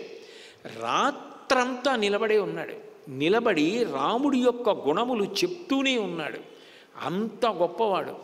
అక్కడ దశరథుడు బ్రతకడని, అయోధ్యానగరం శూన్యమైపోతుందని విచారించి ఏడుస్తూనే ఉన్నాడు అని లక్ష్మణస్వామి యొక్క గుణములన్నీ చెప్తే భరతుడు కన్నుల వెంట ధారగా ఏడుస్తూనే ఉన్నాడు. ఏది మా అన్నయ్య వదిన పడుకున్న పడక చూపించమన్నాడు. వెళ్ళి ముట్టుకుని చూశాడు, ఈ గడ్డి పరుపు మీద పడుకున్నాడా? హంసతూలికా తల్పాల మీద పడుకోవలసిన వాడు, వీణాది వాద్యములు మ్రోగుతుంటే, వందిమాగతులు స్తోత్రం చేస్తుంటే నిద్ర లేవవలసిన వాడు, మా అమ్మ కోరినటువంటి దుర్మార్గమైన కోరికలకి ఇట్లా పడుకున్నాడా? మర్రిపాలు తల మీద పోసుకొని జడలు కట్టుకున్నాడా? ఎంత పాపం చేశాను. అట్లా పడుకున్న రాముడి పాదములు లక్ష్మణస్వామి కడిగాడా? ఎంత అదృష్టవంతుడు నిజంగా నా తమ్ముడు. ఆయన కదా రాముణ్ణి అనుగమించి జీవితాన్ని ధన్యం చేసుకున్నాడు అని అక్కడక్కడ ఆ గడ్డి పరకలకి బంగారు బిందువులు అంటుకుని ఉన్నాయి, పట్టుచీర యొక్క దారములు గడ్డికి తగులుకుని ఉన్నాయి. ఎక్కడో హంసతూలికా తల్పాల మీద పడుకోవలసిన మా వదిన గారు, అంత గొప్ప తల్లి ఇంతమంది చూస్తుండగా రాముడి పక్కన పడుకుందా? ఆవిడ పెట్టుకున్న ఆభరణములకు ఉన్నటువంటి బంగారు బిందువులు ఈ గరుకుగా ఉన్న గడ్డి పరకలకు అంటుకున్నాయి. పట్టుచీర దారములు చుట్టుకున్నాయి. ఇంత కష్టపడ్డారా అని వెంటనే మన్యేసా భరణాసుప్తా సీతాస్మిన్ శయనోత్తమే తత్ర తత్ర హి దృశ్యంతే సక్తాహ కనకబిందవ. ఆ బంగారు బిందువులు చూసి వదిన ఇక్కడ పడుకుందా అని బావురుమని ఏడ్చి, ఎక్కడెక్కడైతే రాముడు ఒత్తిగిలి పడుకుంటే గడ్డి నొక్కుకుందో దాన్ని చూసి ఏడ్చి ప్రతిజ్ఞ చేశాడు. అద్య ప్రభృతి భూమౌతు శయిష్యేహం తృణేషువ ఫలమూలాశనో నిత్యం జటాచీరాణి ధారయన్. నేను కూడా ఇక పైన భూమి మీదే పడుకుంటాను. అవసరమైతే నేను తృణశయ్య మీద మాత్రమే పడుకుంటాను. భూమి మీదైనా పడుకుంటాను, తృణశయ్య మీదైనా పడుకుంటాను. ఇక పైన నేను కూడా హంసతూలికా తల్పముల మీద పడుకోను. నా అన్న పడుతున్నటువంటి కష్టం తెలుసుకుని నేను సుఖపడలేను. నేను కూడా ఇక పైన రాజులు తినే ఆహారం తినను. నేను కూడా కందమూల ఫలములు మాత్రమే తింటూ జీవిస్తానన్నాడు. గుహుడు ఎన్నో పడవలు ఓడలు తెప్పించాడు. మరునాడు ఉదయం సైన్యము రథములు అన్నీ దాని మీద ఎక్కించారు. ఏనుగులు మాత్రం గంగానదిని దాటుకుంటూ ఈదుకుంటూ వెళ్ళిపోయి అందులో స్వస్తికము అనబడేటటువంటి ఒక గొప్ప ఓడని తెల్లటి పరదాలు పరిచి తెప్పించాడు. దాంట్లోకి కౌసల్య, సుమిత్ర, కైకేయి, భరతుడు, శత్రుఘ్నుడు, వశిష్ఠుడు, కాత్యాయనుడు, జాబాలి, మార్కండేయుడు మొదలైన వారందరూ కూడా అది ఎక్కారు. మిగిలిన వాళ్ళకి 500 ఓడలు తెప్పించాడు. 500 పడవలు అటువైపుకి దింపుతూ ఉండడం, మళ్ళీ వస్తూ ఉండడం, మళ్ళీ తీసుకెడుతూ ఉండడం. ఈత వచ్చిన సైనికులు ఈత కొడుతున్నారు. ఇంతమంది గంగానదికి ఆవలి ఒడ్డుకి వెళ్ళారు. వెడితే భరద్వాజాశ్రమం కనపడింది. వెంటనే ఆ భరతుడు సైన్యాన్నంతటినీ అక్కడ ఆపి భరద్వాజ మహర్షి మీద ఉన్నటువంటి గౌరవం చేత వశిష్ఠ మహర్షితో కలిసి భరద్వాజుని ఆశ్రమంలోకి కాలినడకన వెళ్ళాడు. అంటే భరద్వాజుడు కూర్చుని కనపడ్డాడు. అంత దూరంలో వశిష్ఠుడు, భరతుడు నడిచి రావడం చూశాడు. చూసి ఉత్తర క్షణంలో భరద్వాజుడు పైకి లేచి తన శిష్యుల వంక చూసి అన్న మాట ఏమిటంటే అర్ఘ్యం అర్ఘ్యం అన్నట్టు. పరమ పూజనీయుడు బ్రహ్మర్షి వస్తున్నాడు, వెంటనే అర్ఘ్యం ఇవ్వాలి. అర్ఘ్యం ఒకటిస్తే పూజనంతటినీ నిర్వహించినట్టే. కాబట్టి అర్ఘ్యం అర్ఘ్యం అన్నట్టు అని ముందు వశిష్ఠుణ్ణి పలకరించి, ఇద్దరు వచ్చినప్పుడు ఇద్దరిలో విశిష్టులు ఎవరో వారిని ముందు మర్యాదతో పలకరించి వారికి అర్ఘ్యం ఇచ్చి పూజించాలి. వశిష్ఠ మహర్షికి అర్ఘ్యం ఇచ్చిన తరువాత కుశల ప్రశ్న చేసి భరతుడికి కూడా అర్ఘ్యం ఇచ్చి అరణ్యంలో దొరికేటటువంటి కందమూలాదులు ఇచ్చి కూర్చోపెట్టి వాళ్ళ క్షేమం కనుక్కున్నాడు. అప్పుడు భరతుడు, వశిష్ఠుడు కూడా ఆ భరద్వాజ మహర్షి యొక్క క్షేమాన్ని, మీ ఆశ్రమం క్షేమంగా ఉందా, ఋషులందరూ క్షేమంగా ఉన్నారా, మీకు కందమూలములు దొరుకుతున్నాయా, యజ్ఞయాగాదులు నడుస్తున్నాయా, అసలు రామాయణంలో ఆ మాట్లాడుకోవడం చూడాలి. ఎంత మర్యాదగా ఉంటుందో. పెద్దలు వచ్చినప్పుడు ప్రవర్తించేటటువంటి విధానం తెలుసుకోవాలి అంటే రామాయణం చదవాలి. ఉత్తరీయం మీద లేకుండా అసలు ఎట్టి పరిస్థితులలోనూ ఉత్తమ కార్యములను నిర్వహించరు. ఏదైనా మంచి పని చేస్తున్నారు అంటే ప్రయత్నపూర్వకంగా ఉత్తరీయం వేసుకుని చేస్తారు. ఎందుకనంటే వేదంలో ఒక మాట ఉంది, భోజనం చేసేటప్పుడు, పూజ చేసేటప్పుడు, యజ్ఞయాగాది క్రతువులు చేసేటప్పుడు, పెద్దలు వచ్చినప్పుడు పైన ఉత్తరీయం లేకుండా ఉండకూడదు. అందుకని ఆ ఉత్తరీయానికి కూడా రామాయణంలో అంత ప్రాధాన్యత చూపిస్తారు. పెద్దలు వచ్చినప్పుడు ఎట్లా ప్రవర్తించాలి, ఎట్లా పూజించాలి, ఎట్లా మాట్లాడాలి, ఎంత గౌరవంగా ఉండాలి. అసలు రామాయణం బాగా చదువుకుంటే మనిషి యొక్క మాట తీరులోనే మార్పు వస్తుంది, మనిషి ప్రవర్తనలో మార్పు వస్తుంది. ఓ పెద్దలతో ప్రవర్తించేటప్పుడు మనం ఇంత మర్యాదగా ప్రవర్తించాలన్నమాట అని అనిపిస్తుంది.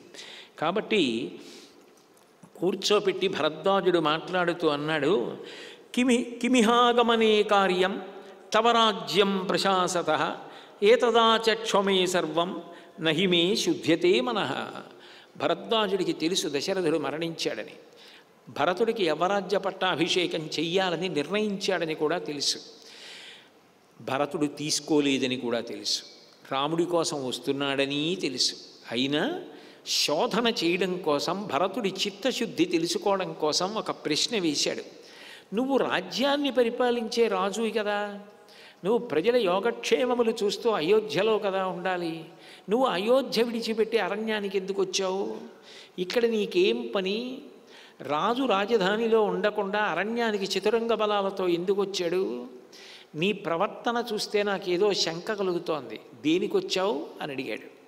ఆ ప్రశ్నలోనే ఉంది, నువ్వు రాజ్య పరిపాలన చేయకుండా ఇంత వేగంగా చతురంగ బలాలతో అడవికి ఎందుకు వచ్చావు అంటే, రాముడు ఎక్కడున్నాడు అన్న జాడ తెలుసుకొని రామలక్ష్మణుల్ని మట్టు పెట్టడానికి, శత్రుశేషం లేకుండా చూసుకోవడానికి వచ్చావా? ఏదైనా పాపకార్యం చెయ్యాలనుకుంటున్నావా? స్పష్టంగా ప్రకటనంగా అడిగేశాడు. నీ మనసులో ఏదైనా దుర్బుద్ధి ఉందా అని. భరతుడన్నాడు, హతోస్మి యది మామేవం భగవాన్ అపిమన్యతే మత్తో న దోషమాశంకే నైనం మామనుశాస్తు హి. భగవన్, మీ వంటి పెద్దలే మనసులో నిజంగా నా గురించి అట్లా అనుకుంటే నన్ను చంపేసినట్టే. మీకు తెలియదా నేను ఎందుకు వచ్చాను?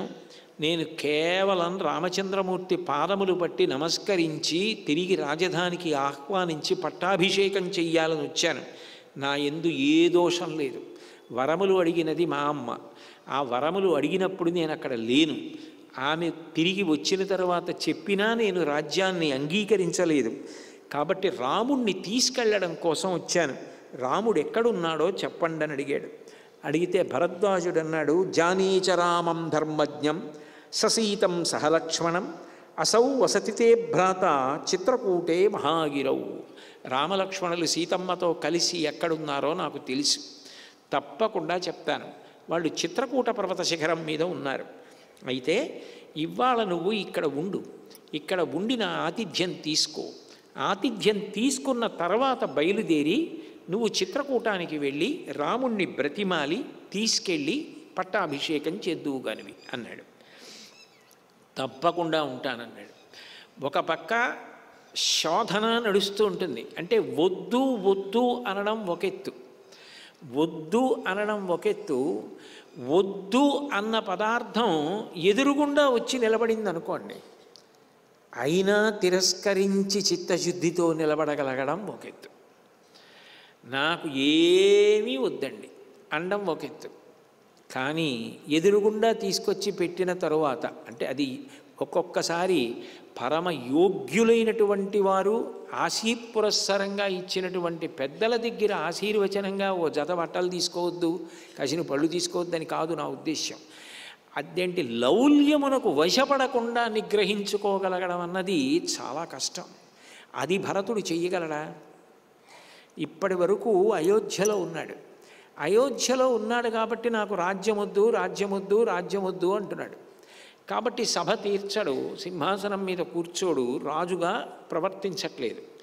కానీ అసలు అటువంటి స్వాగత సత్కారాలు అందుకుంటే, అట్లా ఎవ్వరూ లేనప్పుడు భరతుడొక్కడు అవసరమైతే సింహాసనం మీద కూర్చునే అవకాశం కలిగితే వెళ్ళి అట్లా పెద్ద కుర్చీలో తను కూర్చుంటాడా?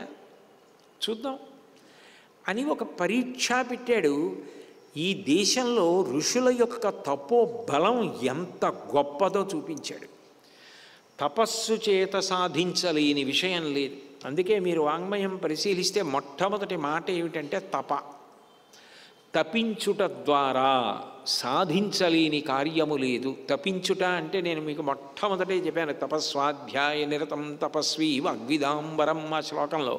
కేవలముగా ఎక్కడికో విడిపోయి ముక్కు మూసు కూర్చోవడం కాదు, తదేక దీక్షతో ఒక విషయాన్ని చదువుకోవడం, తదేక దీక్షతో మననం చేయడం, మంచి మాట మాట్లాడడం, శరీరాన్ని శుశ్రూష కోసం, సేవ కోసం, భగవత్కార్యం కోసం వెచ్చించడం, మంచి మాటలు మాట్లాడుతూ ఉండడం, అదంతా తపస్సు కిందకే వస్తుంది. అటువంటి అవకాశం లభించిందనుకోండి, కొంతకాలాన్ని అలా సద్వినియోగం చేసుకోవడం చాలా అదృష్టం. అది అస్తమానం రాదు. అట్లా వచ్చిందనుకోండి జీవితంలో అవకాశం, దాన్ని సద్వినియోగం చేసుకోవాలి. అంతేగాని అన్ని వేళలా అన్ని సమయముల యందు కూడా నేను ఎప్పుడూ ఎలాగో ఉంటాను అట్లాగే ఉంటాను అంటే నువ్వు ఎప్పటికీ ఆ ఏకాంతాన్ని, ఆ సంతోషాన్ని, ఆ తపోదీక్షతో ఒక విషయాన్ని పరిశీలించడాన్ని, చదువుకోవడాన్ని, దైవసేవ చేయడాన్ని, మనసును ఎప్పుడు ఈశ్వరుని యందే నిలబెట్టి ఉండడాన్ని అలవాటు చేసుకుంటావు. ఒక్కొక్కసారి వచ్చిన అవకాశాన్ని సద్వినియోగం చేసుకొని ఇక్కడ ఇట్లా జరిగే అవకాశం ఉంది, ఇక్కడ మనం మర్యాద నిలబెట్టి మన అభిప్రాయాన్ని గౌరవిస్తారన్నప్పుడు అట్లాంటి చోట అటువంటి అవకాశం తీసుకుని తపస్సు చేయాలి. దాని కొరకు పెద్దలు ఏకాంతంగా గడపడానికి వెడుతూ ఉంటారు. నాకు తెలిసి కొంతమంది ఆశ్రమ ప్రాంగణాలకి వాటికి వెళ్ళి 2-3 రోజులు అలా పుస్తకాలు చదువుకుంటూ ప్రశాంతంగా గడిపి తిరిగి వస్తూ ఉంటారు. అది తపస్సు. మనిషికి, జీవుడికి కలిగే అభ్యున్నతి అక్కడే కలుగుతుంది. కాబట్టి భరద్వాజుడు భరతుని యొక్క చిత్తశుద్ధిని ఒక రకంగా పరిశీలిస్తున్నాడు, ఒక రకంగా తపస్సు యొక్క వైభవం ఎటువంటిదో చూపిస్తున్నాడు. మీరు ఈరోజు ఉండి రేపు ఉదయం బయలుదేరి చిత్రకూటానికి వెడుదురుగానన్నాడు. అంటే భరతుడు వశిష్ఠుడికి తెలుసు భరద్వాజుని యొక్క గొప్పతనం. తనే కామధేనువు ద్వారా ఇన్నిటిని సృష్టించాడు వశిష్ఠుడికి ఇవ్వడానికి. బాలకాండలో మీరు చూడలా. కాబట్టి భరతుడు అన్నాడు, చాలా సైన్యంతో వచ్చాను, పరివారంతో వచ్చాను, వాళ్ళందరినీ కూడా బయట నిలబెట్టేశాను దూరంగా, నేను వశిష్ఠ మహర్షి గురువుగారు మాత్రమే వచ్చామన్నాడు. ఎందుకంత దూరంలో నిలబెట్టావు సైన్యాన్ని, వాళ్ళని కూడా తీసుకురాకపోయావా అన్నాడు.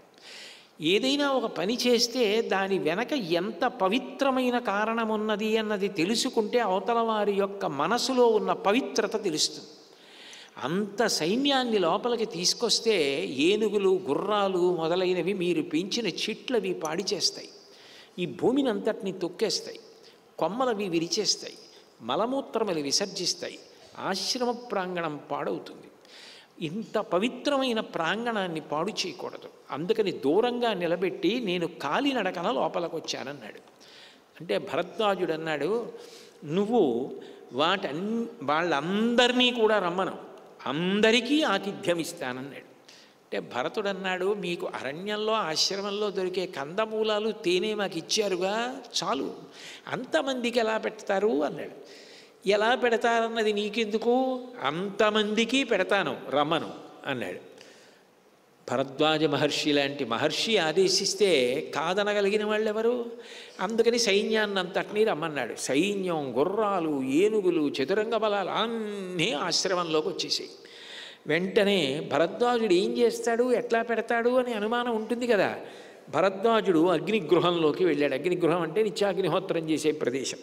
అక్కడికి వెళ్ళి ఆచమనం చేసి ఆ నీళ్లు అంగప్రత్యంగంలో మీద పరిమార్జనం చేసుకున్నాడు. చేసుకొని విశ్వకర్మని స్మరించాడు. నువ్వు ఉత్తర క్షణంలో అశ్వశాలలు నిర్మించాలి, గోశాలలు నిర్మించాలి, గజశాలలు నిర్మించాలి, రాజులు నివసించడానికి రాజభవనములను నిర్మించాలి, ఉత్తర క్షణంలో అట్లా నిర్మించాలి అని తూర్పు దిక్కుకి తిరిగి ఇంద్రుణ్ణి పిలిచాడు. దక్షిణానికి తిరిగి యమధర్మరాజుని పిలిచాడు. పశ్చిమానికి తిరిగి వరుణుణ్ణి పిలిచాడు. ఉత్తరానికి తిరిగి కుబేరుణ్ణి పిలిచాడు. పిలిచి ఒక్కొక్కళ్ళు చెయ్యవలసిన పనిని చెప్పాడు. ఇక్కడ పాత్రలతో ఇవ్వడం కాదు, మద్యము, సుర, చెరుకురసం, మంచినీళ్ళు నదుల కింద ప్రవహించాలి ఆశ్రమ ప్రాంగణంలో. ఎవరెవరికి ఏది తాగాలనిపిస్తే వాళ్ళు దాన్ని కావలసినంత పట్టుకు తాగుతారు. కాబట్టి అలా ప్రవహించాలి. అట్లాగే హాహా హూహు అనబడేటటువంటి దేవగాయకులు, విశ్వావసువు, నారదుడు, తుంబురుడు, వీళ్ళని ఇంద్రుడు పంపించాలి. మహారాజు దగ్గర వాళ్ళు గానం చెయ్యాలి. అప్సరోగణం అంతా రావాలి, వచ్చి వాళ్ళు నృత్యం చెయ్యాలి. కుబేరుని చైత్రరథం ఇక్కడికి రావాలి. చైత్రరథం అంటే అది నిత్యవసంత శోభావిలసిత ప్రదేశం. అన్ని పువ్వులు పూచుంటాయి, గొప్ప గొప్ప పువ్వులతో, సువాసనలతో ఉంటుంది. ఆ పువ్వులతోటి దండలు కట్టాలి. కాబట్టి బ్రహ్మగారు తన దగ్గర ఉన్నటువంటి పరిచారికలందరినీ ఇక్కడికి పంపించాలి అని చెప్పి ఆదేశించాడు. అట్లాగే వాయుదేవుడు రావాలి. వచ్చినప్పుడు మంచి గాలి రావాలి. అగ్నిహోత్రుడు భక్ష్య భోజ్య చోష్య లేహ్యములనన్నిటినీ కూడా సిద్ధం చెయ్యాలి. తినేవి, నవిలేవి, తాగేవి, నాకేవి భాండముల నిండా నింపి ఇక్కడ సిద్ధంగా ఉంచాలి. వీణాది ధ్వనులు మ్రోగాలి. మారేడు, వెలగ, పనస, మాదీఫలం, ఉసిరి, మామిడి లాంటి ఉత్తమమైనటువంటి చెట్లు విరగ కాసి పళ్ళతో ఈ ఆశ్రమం అంతా నిండిపోవాలి. ఎవరెవరికి ఏ పండు కావాలంటే ఆ పండు అప్పటికప్పుడు అక్కడికక్కడ కోసుకుని తినాలి. చెట్టు నుంచి తీసుకొచ్చేదో బుట్టల్లోంచి విప్పి పంచి పెట్టడం కాదు, చెట్లు పండి వచ్చి నిలబడాలి. అట్లాగే గొప్ప రాజభవనం ఏర్పడాలి. ఆ రాజభవనంలో సింహాసనం ఉండాలి, సభామంటపం ఉండాలి, హంసతూలికా తల్ప ఉండాలి. రాజుకి సంబంధించిన పరివారం అంతా విడిది చెయ్యడానికి గదులు ఏర్పడాలి. విశ్వకర్మ వచ్చాడు, నిర్మాణం చేసేశాడు. భరతుడు ఆ రాజాంతఃపురంలోకి ప్రవేశపెట్టబడ్డాడు భరద్వాజుడి యొక్క అనుమతితోటి. భరతుడు లోపలికి వెళ్ళగానే ఆ రాజభవనంలో సభామంటపం కనపడింది. పెద్ద సింహాసనం ఉంది, దానికి శ్వేతఛత్రం ఉంది. పక్కన ఆ రాజు కూర్చుంటే వేయడానికి వింజామరలు ఉన్నాయి. చూశాడు భరతుడు. తత్ర రాజాసనం దివ్యం వ్యజనం ఛత్రమేవచ భరతో మంత్రిభిస్సార్థం అభ్యవర్తత రాజవత్. తన వెనకాతల మంత్రులు ఉన్నారు, పురోహితులు ఉన్నారు. యథార్థానికి భరతుడు ఎక్కడ కూర్చోవాలి? సింహాసనం మీద కూర్చోవాలి. మంత్రులు, పురోహితులు అందరూ రెండు వైపులా ఉన్నటువంటి ఆసనాల మీద కూర్చోవాలి. కానీ భరతుడు సింహాసనం వంక చూడగానే ఇది రాముడు కూర్చోవలసిన సింహాసనమని ఆ చేతితో చామరం పట్టుకొని రాజుకి చామరం వేయడం కోసం ప్రదక్షిణం ఎట్లా చేస్తారో అట్లా ప్రదక్షిణం చేసి శిరస్సు ఉంచి పాదపీఠం దగ్గర రాముడు కూర్చున్నాడని భావన చేసి నమస్కారం చేశాడు. ఆసనం పూజయామాస రామాయాభిప్రణమ్యచ వాలవ్యజనమాదాయ న్యషీదత్ సచివాసనై. రాముడే అందులో కూర్చుంటే ఎట్లా ప్రవర్తిస్తాడో అట్లా ఆ చామరం పట్టుకొని అన్నగారైనటువంటి రాముడు రాజుగా కూర్చుంటే భృత్యుడిగా తాను ఎట్లా సేవ చెయ్యాలో అట్లా చామరం వేశాడు. చామరం వేసి వెళ్ళి మంత్రులతో కలిసి తాను ఎక్కడ కూర్చోవాలో అక్కడ కూర్చున్నాడు. అంటే మనసులో కూడా ఆయనకి ఏ కోరిక లేదు. సింహాసనం కనబడితే అందులో రాముడున్నాడని భావన చేస్తాడు తప్ప ఆ సింహాసనం నాకు ఇచ్చారు కదా, ఇది అయోధ్యలో సింహాసనం కాదు కదా, ప్రస్తుతానికి నేను కూర్చుంటే తప్పేమిటని మాత్రం ఎప్పుడూ రాముడు కూర్చోడు. కాబట్టి అట్లా ప్రదక్షిణం చేశాడు. బ్రహ్మగారు గీతాలు ఆలాపన చేయడానికి, వడ్డనలు చేయడానికి, వాళ్ళ అవసరాలు చూడడానికి 20,000 మంది స్త్రీలను పంపించాడు. కుబేరుడు ఆ చైత్రరథం అనబడేటటువంటి ఉద్యానవనాన్ని పంపించి అందులో ఉన్న పువ్వులు కోసి దండలు కట్టి సుగంధమాలికలు వచ్చిన వాళ్ళకి సమర్పించడానికి 20,000 మంది స్త్రీలను పంపించాడు. నందనవనం నుంచి ఇంద్రుడు అప్సరోగణాన్నంతటినీ పంపించారు. నారద, తుంబుర, గోపులనేటటువంటి వాళ్ళు వచ్చి గానం చేశారు. మామూలుగా సంగీతం పాడడం కాదు, ఇక్కడ చాలా విశేషమైనటువంటి సంగీత కచేరీ జరగాలి. భరతుడు ఆనందించాలి, వశిష్ఠుడు ఆనందించాలి, అటువంటి సంగీతం వినిపించండి అన్నాడు భరద్వాజుడు. సరేనని ఎంత గొప్ప సంగీత కచేరీ ఏర్పాటు చేశారంటేట, మారేడు చెట్లు మృదంగం వాయించాయిట, తాండ్ర చెట్లు తాళం వేసాయిట, రావి చెట్లు నాట్యం చేసాయిట. అట్లా చేసేటట్టుగా ఆయన ఏర్పాటు చేశాడు. ఆ సైనికులందరూ జుర్రుకు తినేశారు. బ్రహ్మగారు కడుపు ఎందుకింత చిన్నది పెట్టాడని ఆక్రోశించారు. మళ్ళీ తిన్నారు, పళ్ళు తిన్నారు, రసాలు తాగారు. ఏనుగులు కావలసినంత ఆహారం తిన్నాయి, గుర్రాలు తిన్నాయి. ఎవరు చూసినా త్రేంచి అలసటతో విశ్రాంతి తీసుకొని, అబ్బా ఏమి భరద్వాజుడి విందురా, ఎంత గొప్ప విందు చేశాడు. ఈ దేశంలో మహర్షుల యొక్క వైభవం అంటే అలా ఉంటుంది. అంటే రాముడు అందుకే అన్నాడు, అటువంటి భరద్వాజుడు మన మీద ప్రేమ చూపించాడే అది చాలు మన జీవితానికి అన్నాడు. అరణ్యవాసం పూర్తి చేసుకుని వెడుతూ భరద్వాజుడికి నమస్కారం చేసి వెళ్ళాడు. భరతుడు తిరిగి వెడుతూ భరద్వాజుడికి నమస్కారం చేసి వెళ్ళాడు. రాముడి కోసం వెడుతూ భరద్వాజుడికి నమస్కారం చేసి వెళ్ళాడు. భరద్వాజుడంటే అంత గొప్ప ఋషి. నిజంగా అటువంటి ఋషి పేరు చెప్పి సత్కరించి నమస్కారం చేసిన రాముడు ఆనందపడిపోతాడు. కాబట్టి అటువంటి భరద్వాజుణ్ణి ఆయన యొక్క తపశ్శక్తిని చూసి వాళ్ళందరూ ఆశ్చర్యపోయారు. చిట్ట చివర తనకి అనుమతిని ఇవ్వవలసిందిగా అడిగి ఆ చిత్రకూటానికి వెళ్ళడానికి మార్గాన్ని చెప్పమని అడిగాడు భరతుడు. తప్పకుండా చెప్తాను, కానీ ఆ ముగ్గురు ఎవరు నాకు పరిచయం చేయమని అడిగాడు, ఏమీ తెలియనట్టు.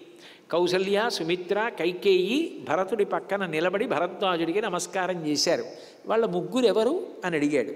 అడిగితే భరతుడు ముందు కౌసల్యని చూపించి అన్నాడు, యామిమాం భగవన్ దీనాం శోకానశనకర్షితాం పితుర్హి మహిషీం దేవీం దేవతామివ పశ్యసి ఏషాతం పురుషవ్యాఘ్రం సింహ విక్రాంతగామినం కౌసల్యా సుషువే రామం ధాతారం అదితిర్యదా.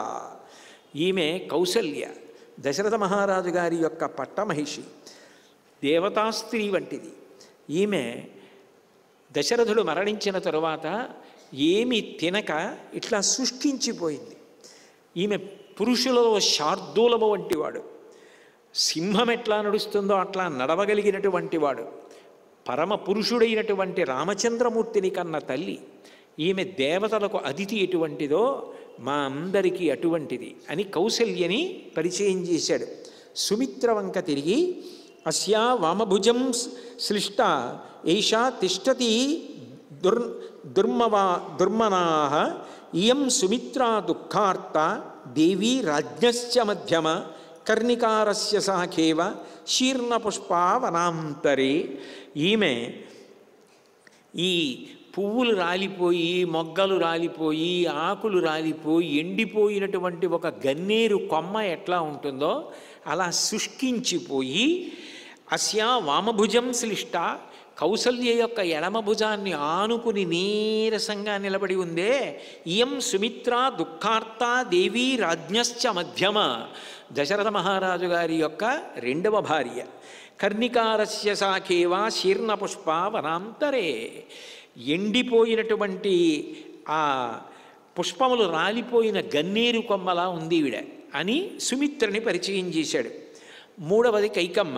కైకమ్మ వెనక్కి తిరిగి, యస్యాహ కృతే నరవ్యాఘ్రౌ జీవనాశమితో గతౌ రాజాపుత్ర విహీనశ్చ స్వర్గం దశరథో గతః క్రోధనామకృత ప్రజ్ఞాం దృప్తాం సుభగమానినీం ఐశ్వర్యకామాం కైకేయీం అనార్యాం ఆర్యరూపిణీం మమైతాం మాతరం విద్ధి నృశంసాం పాపనిశ్చయాం యతో మూలం హి పశ్యామి వ్యసనం మహదాత్మనః అన్నాడు.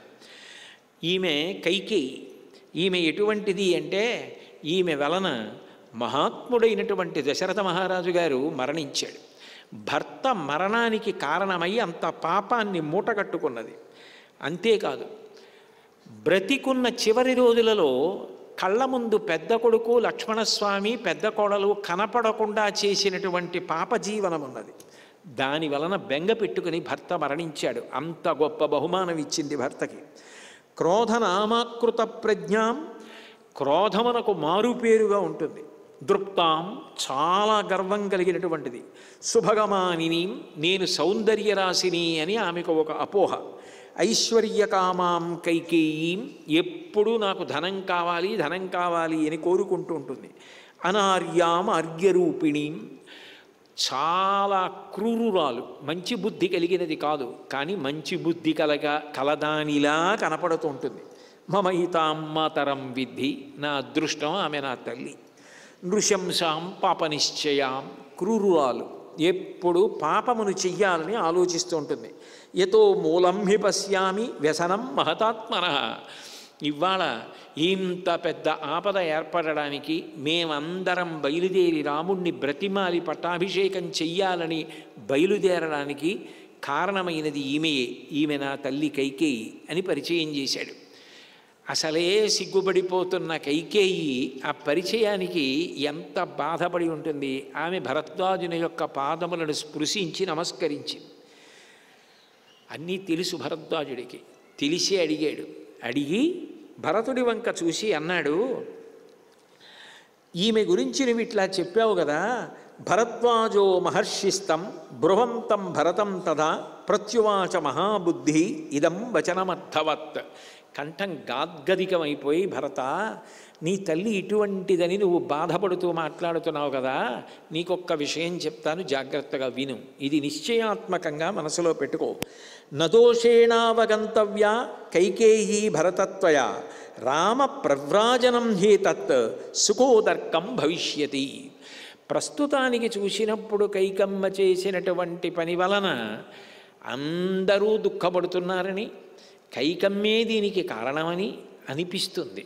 కానీ కొంతకాలం పోయిన తరువాత ఈ భూమి కాదు, స్వర్గలోకంలో దేవతలతో కలిపి అంతమంది సుఖపడడానికి కైకమ్మ అడిగిన వరాలే కారణమని తెలుసుకొని కైకమ్మ పట్ల గౌరవాన్ని పొందవలసిన రోజు కూడా వస్తుంది భరత.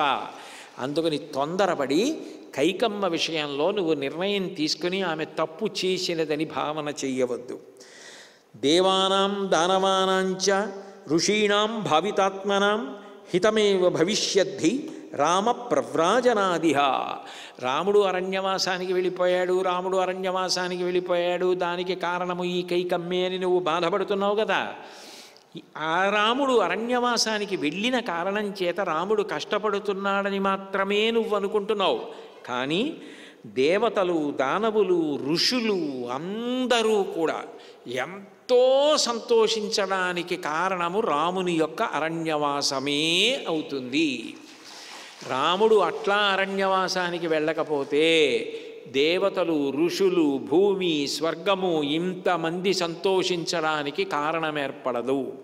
కాబట్టి అది కూడా కారణమని తెలుసుకొని కేవలం మీ అమ్మ చేసినది పాపపు పని మాత్రమే అనుకుని ఆమెను నిందించవద్దు.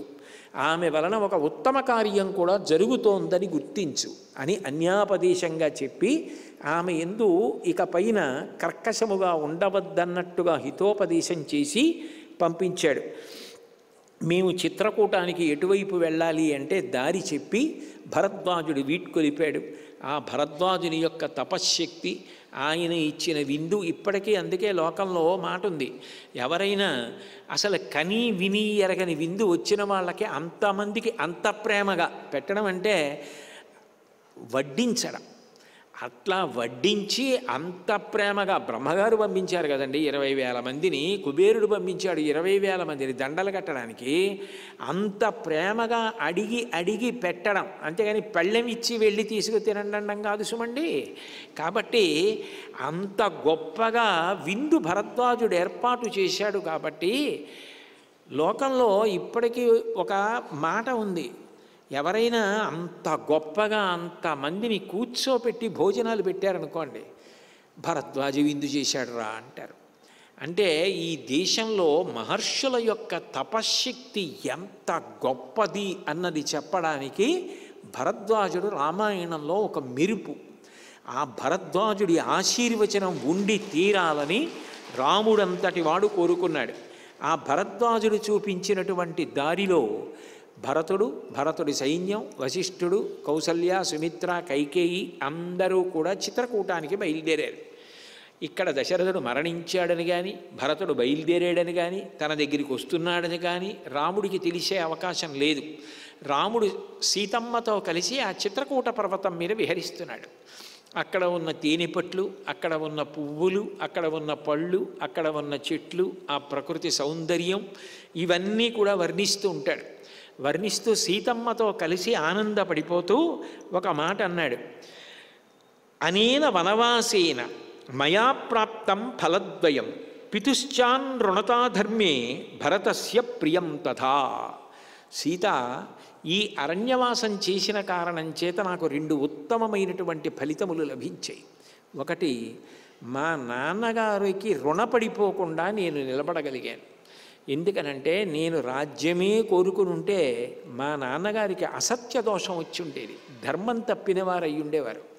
మా నాన్నగారు అట్లా పతనమైపోకుండా మా నాన్నగారిని కాపాడాను అన్న ఒక గొప్ప తృప్తి కొడుకుగా నాకు మిగిలింది. నా ధర్మం నేను చేశాను అని సంతోషం. రెండవది, భరతస్య ప్రియం తథా, భరతుడికి ప్రియమైనటువంటి యవ్వరాజ్య పట్టాభిషేకం జరుగుతోంది. ఈ 2 జరగడానికి కారణం ఇక్కడికి రావడమే. ఇప్పుడు సీత నాకు అనిపిస్తోంది, నీ వంటి భార్య పక్కన ఉండగా, లక్ష్మణస్వామి లాంటి సోదరుడు సేవిస్తూ ఉండగా, చిత్రకూట పర్వతం లాంటి ఇంత శోభస్కరమైన ప్రదేశంలో విడిది చేసి ఉండగా 14 సంవత్సరములు ఒక లెక్క. నీలాంటి మనసైన ఇల్లాలు పక్కనే ఉంటే ఎంత కాలమైనా అంత తేలికగా దొర్లిపోతుంది. కాబట్టి 14 ఏళ్ళు అంత తేలిగ్గా అయిపోతాయని రాముడు ఎంతో సంతోషంగా మాట్లాడుతూ ఆ పర్వత శిఖరం మీద నించుని సీతమ్మని పక్కన నించోపెట్టుకొని కింద గంగానదిని చూపించాడు. గంగానదిని చూపిస్తూ అన్నాడు, జటాజన ధరాహ కాలే వల్కరోత్తరవాసస ఋషయ అవగాహంతే నదీం మందాకినీం ప్రియే. సీత చూసావా, అది మందాకిని, గొప్ప నది. ఆ గంగానదిలో స్నానం చెయ్యాలని ఎవరు అనుకోరు? సాయంకాలం సమయం అయింది కదూ, సంధ్యోపాసన చెయ్యాలి కదూ.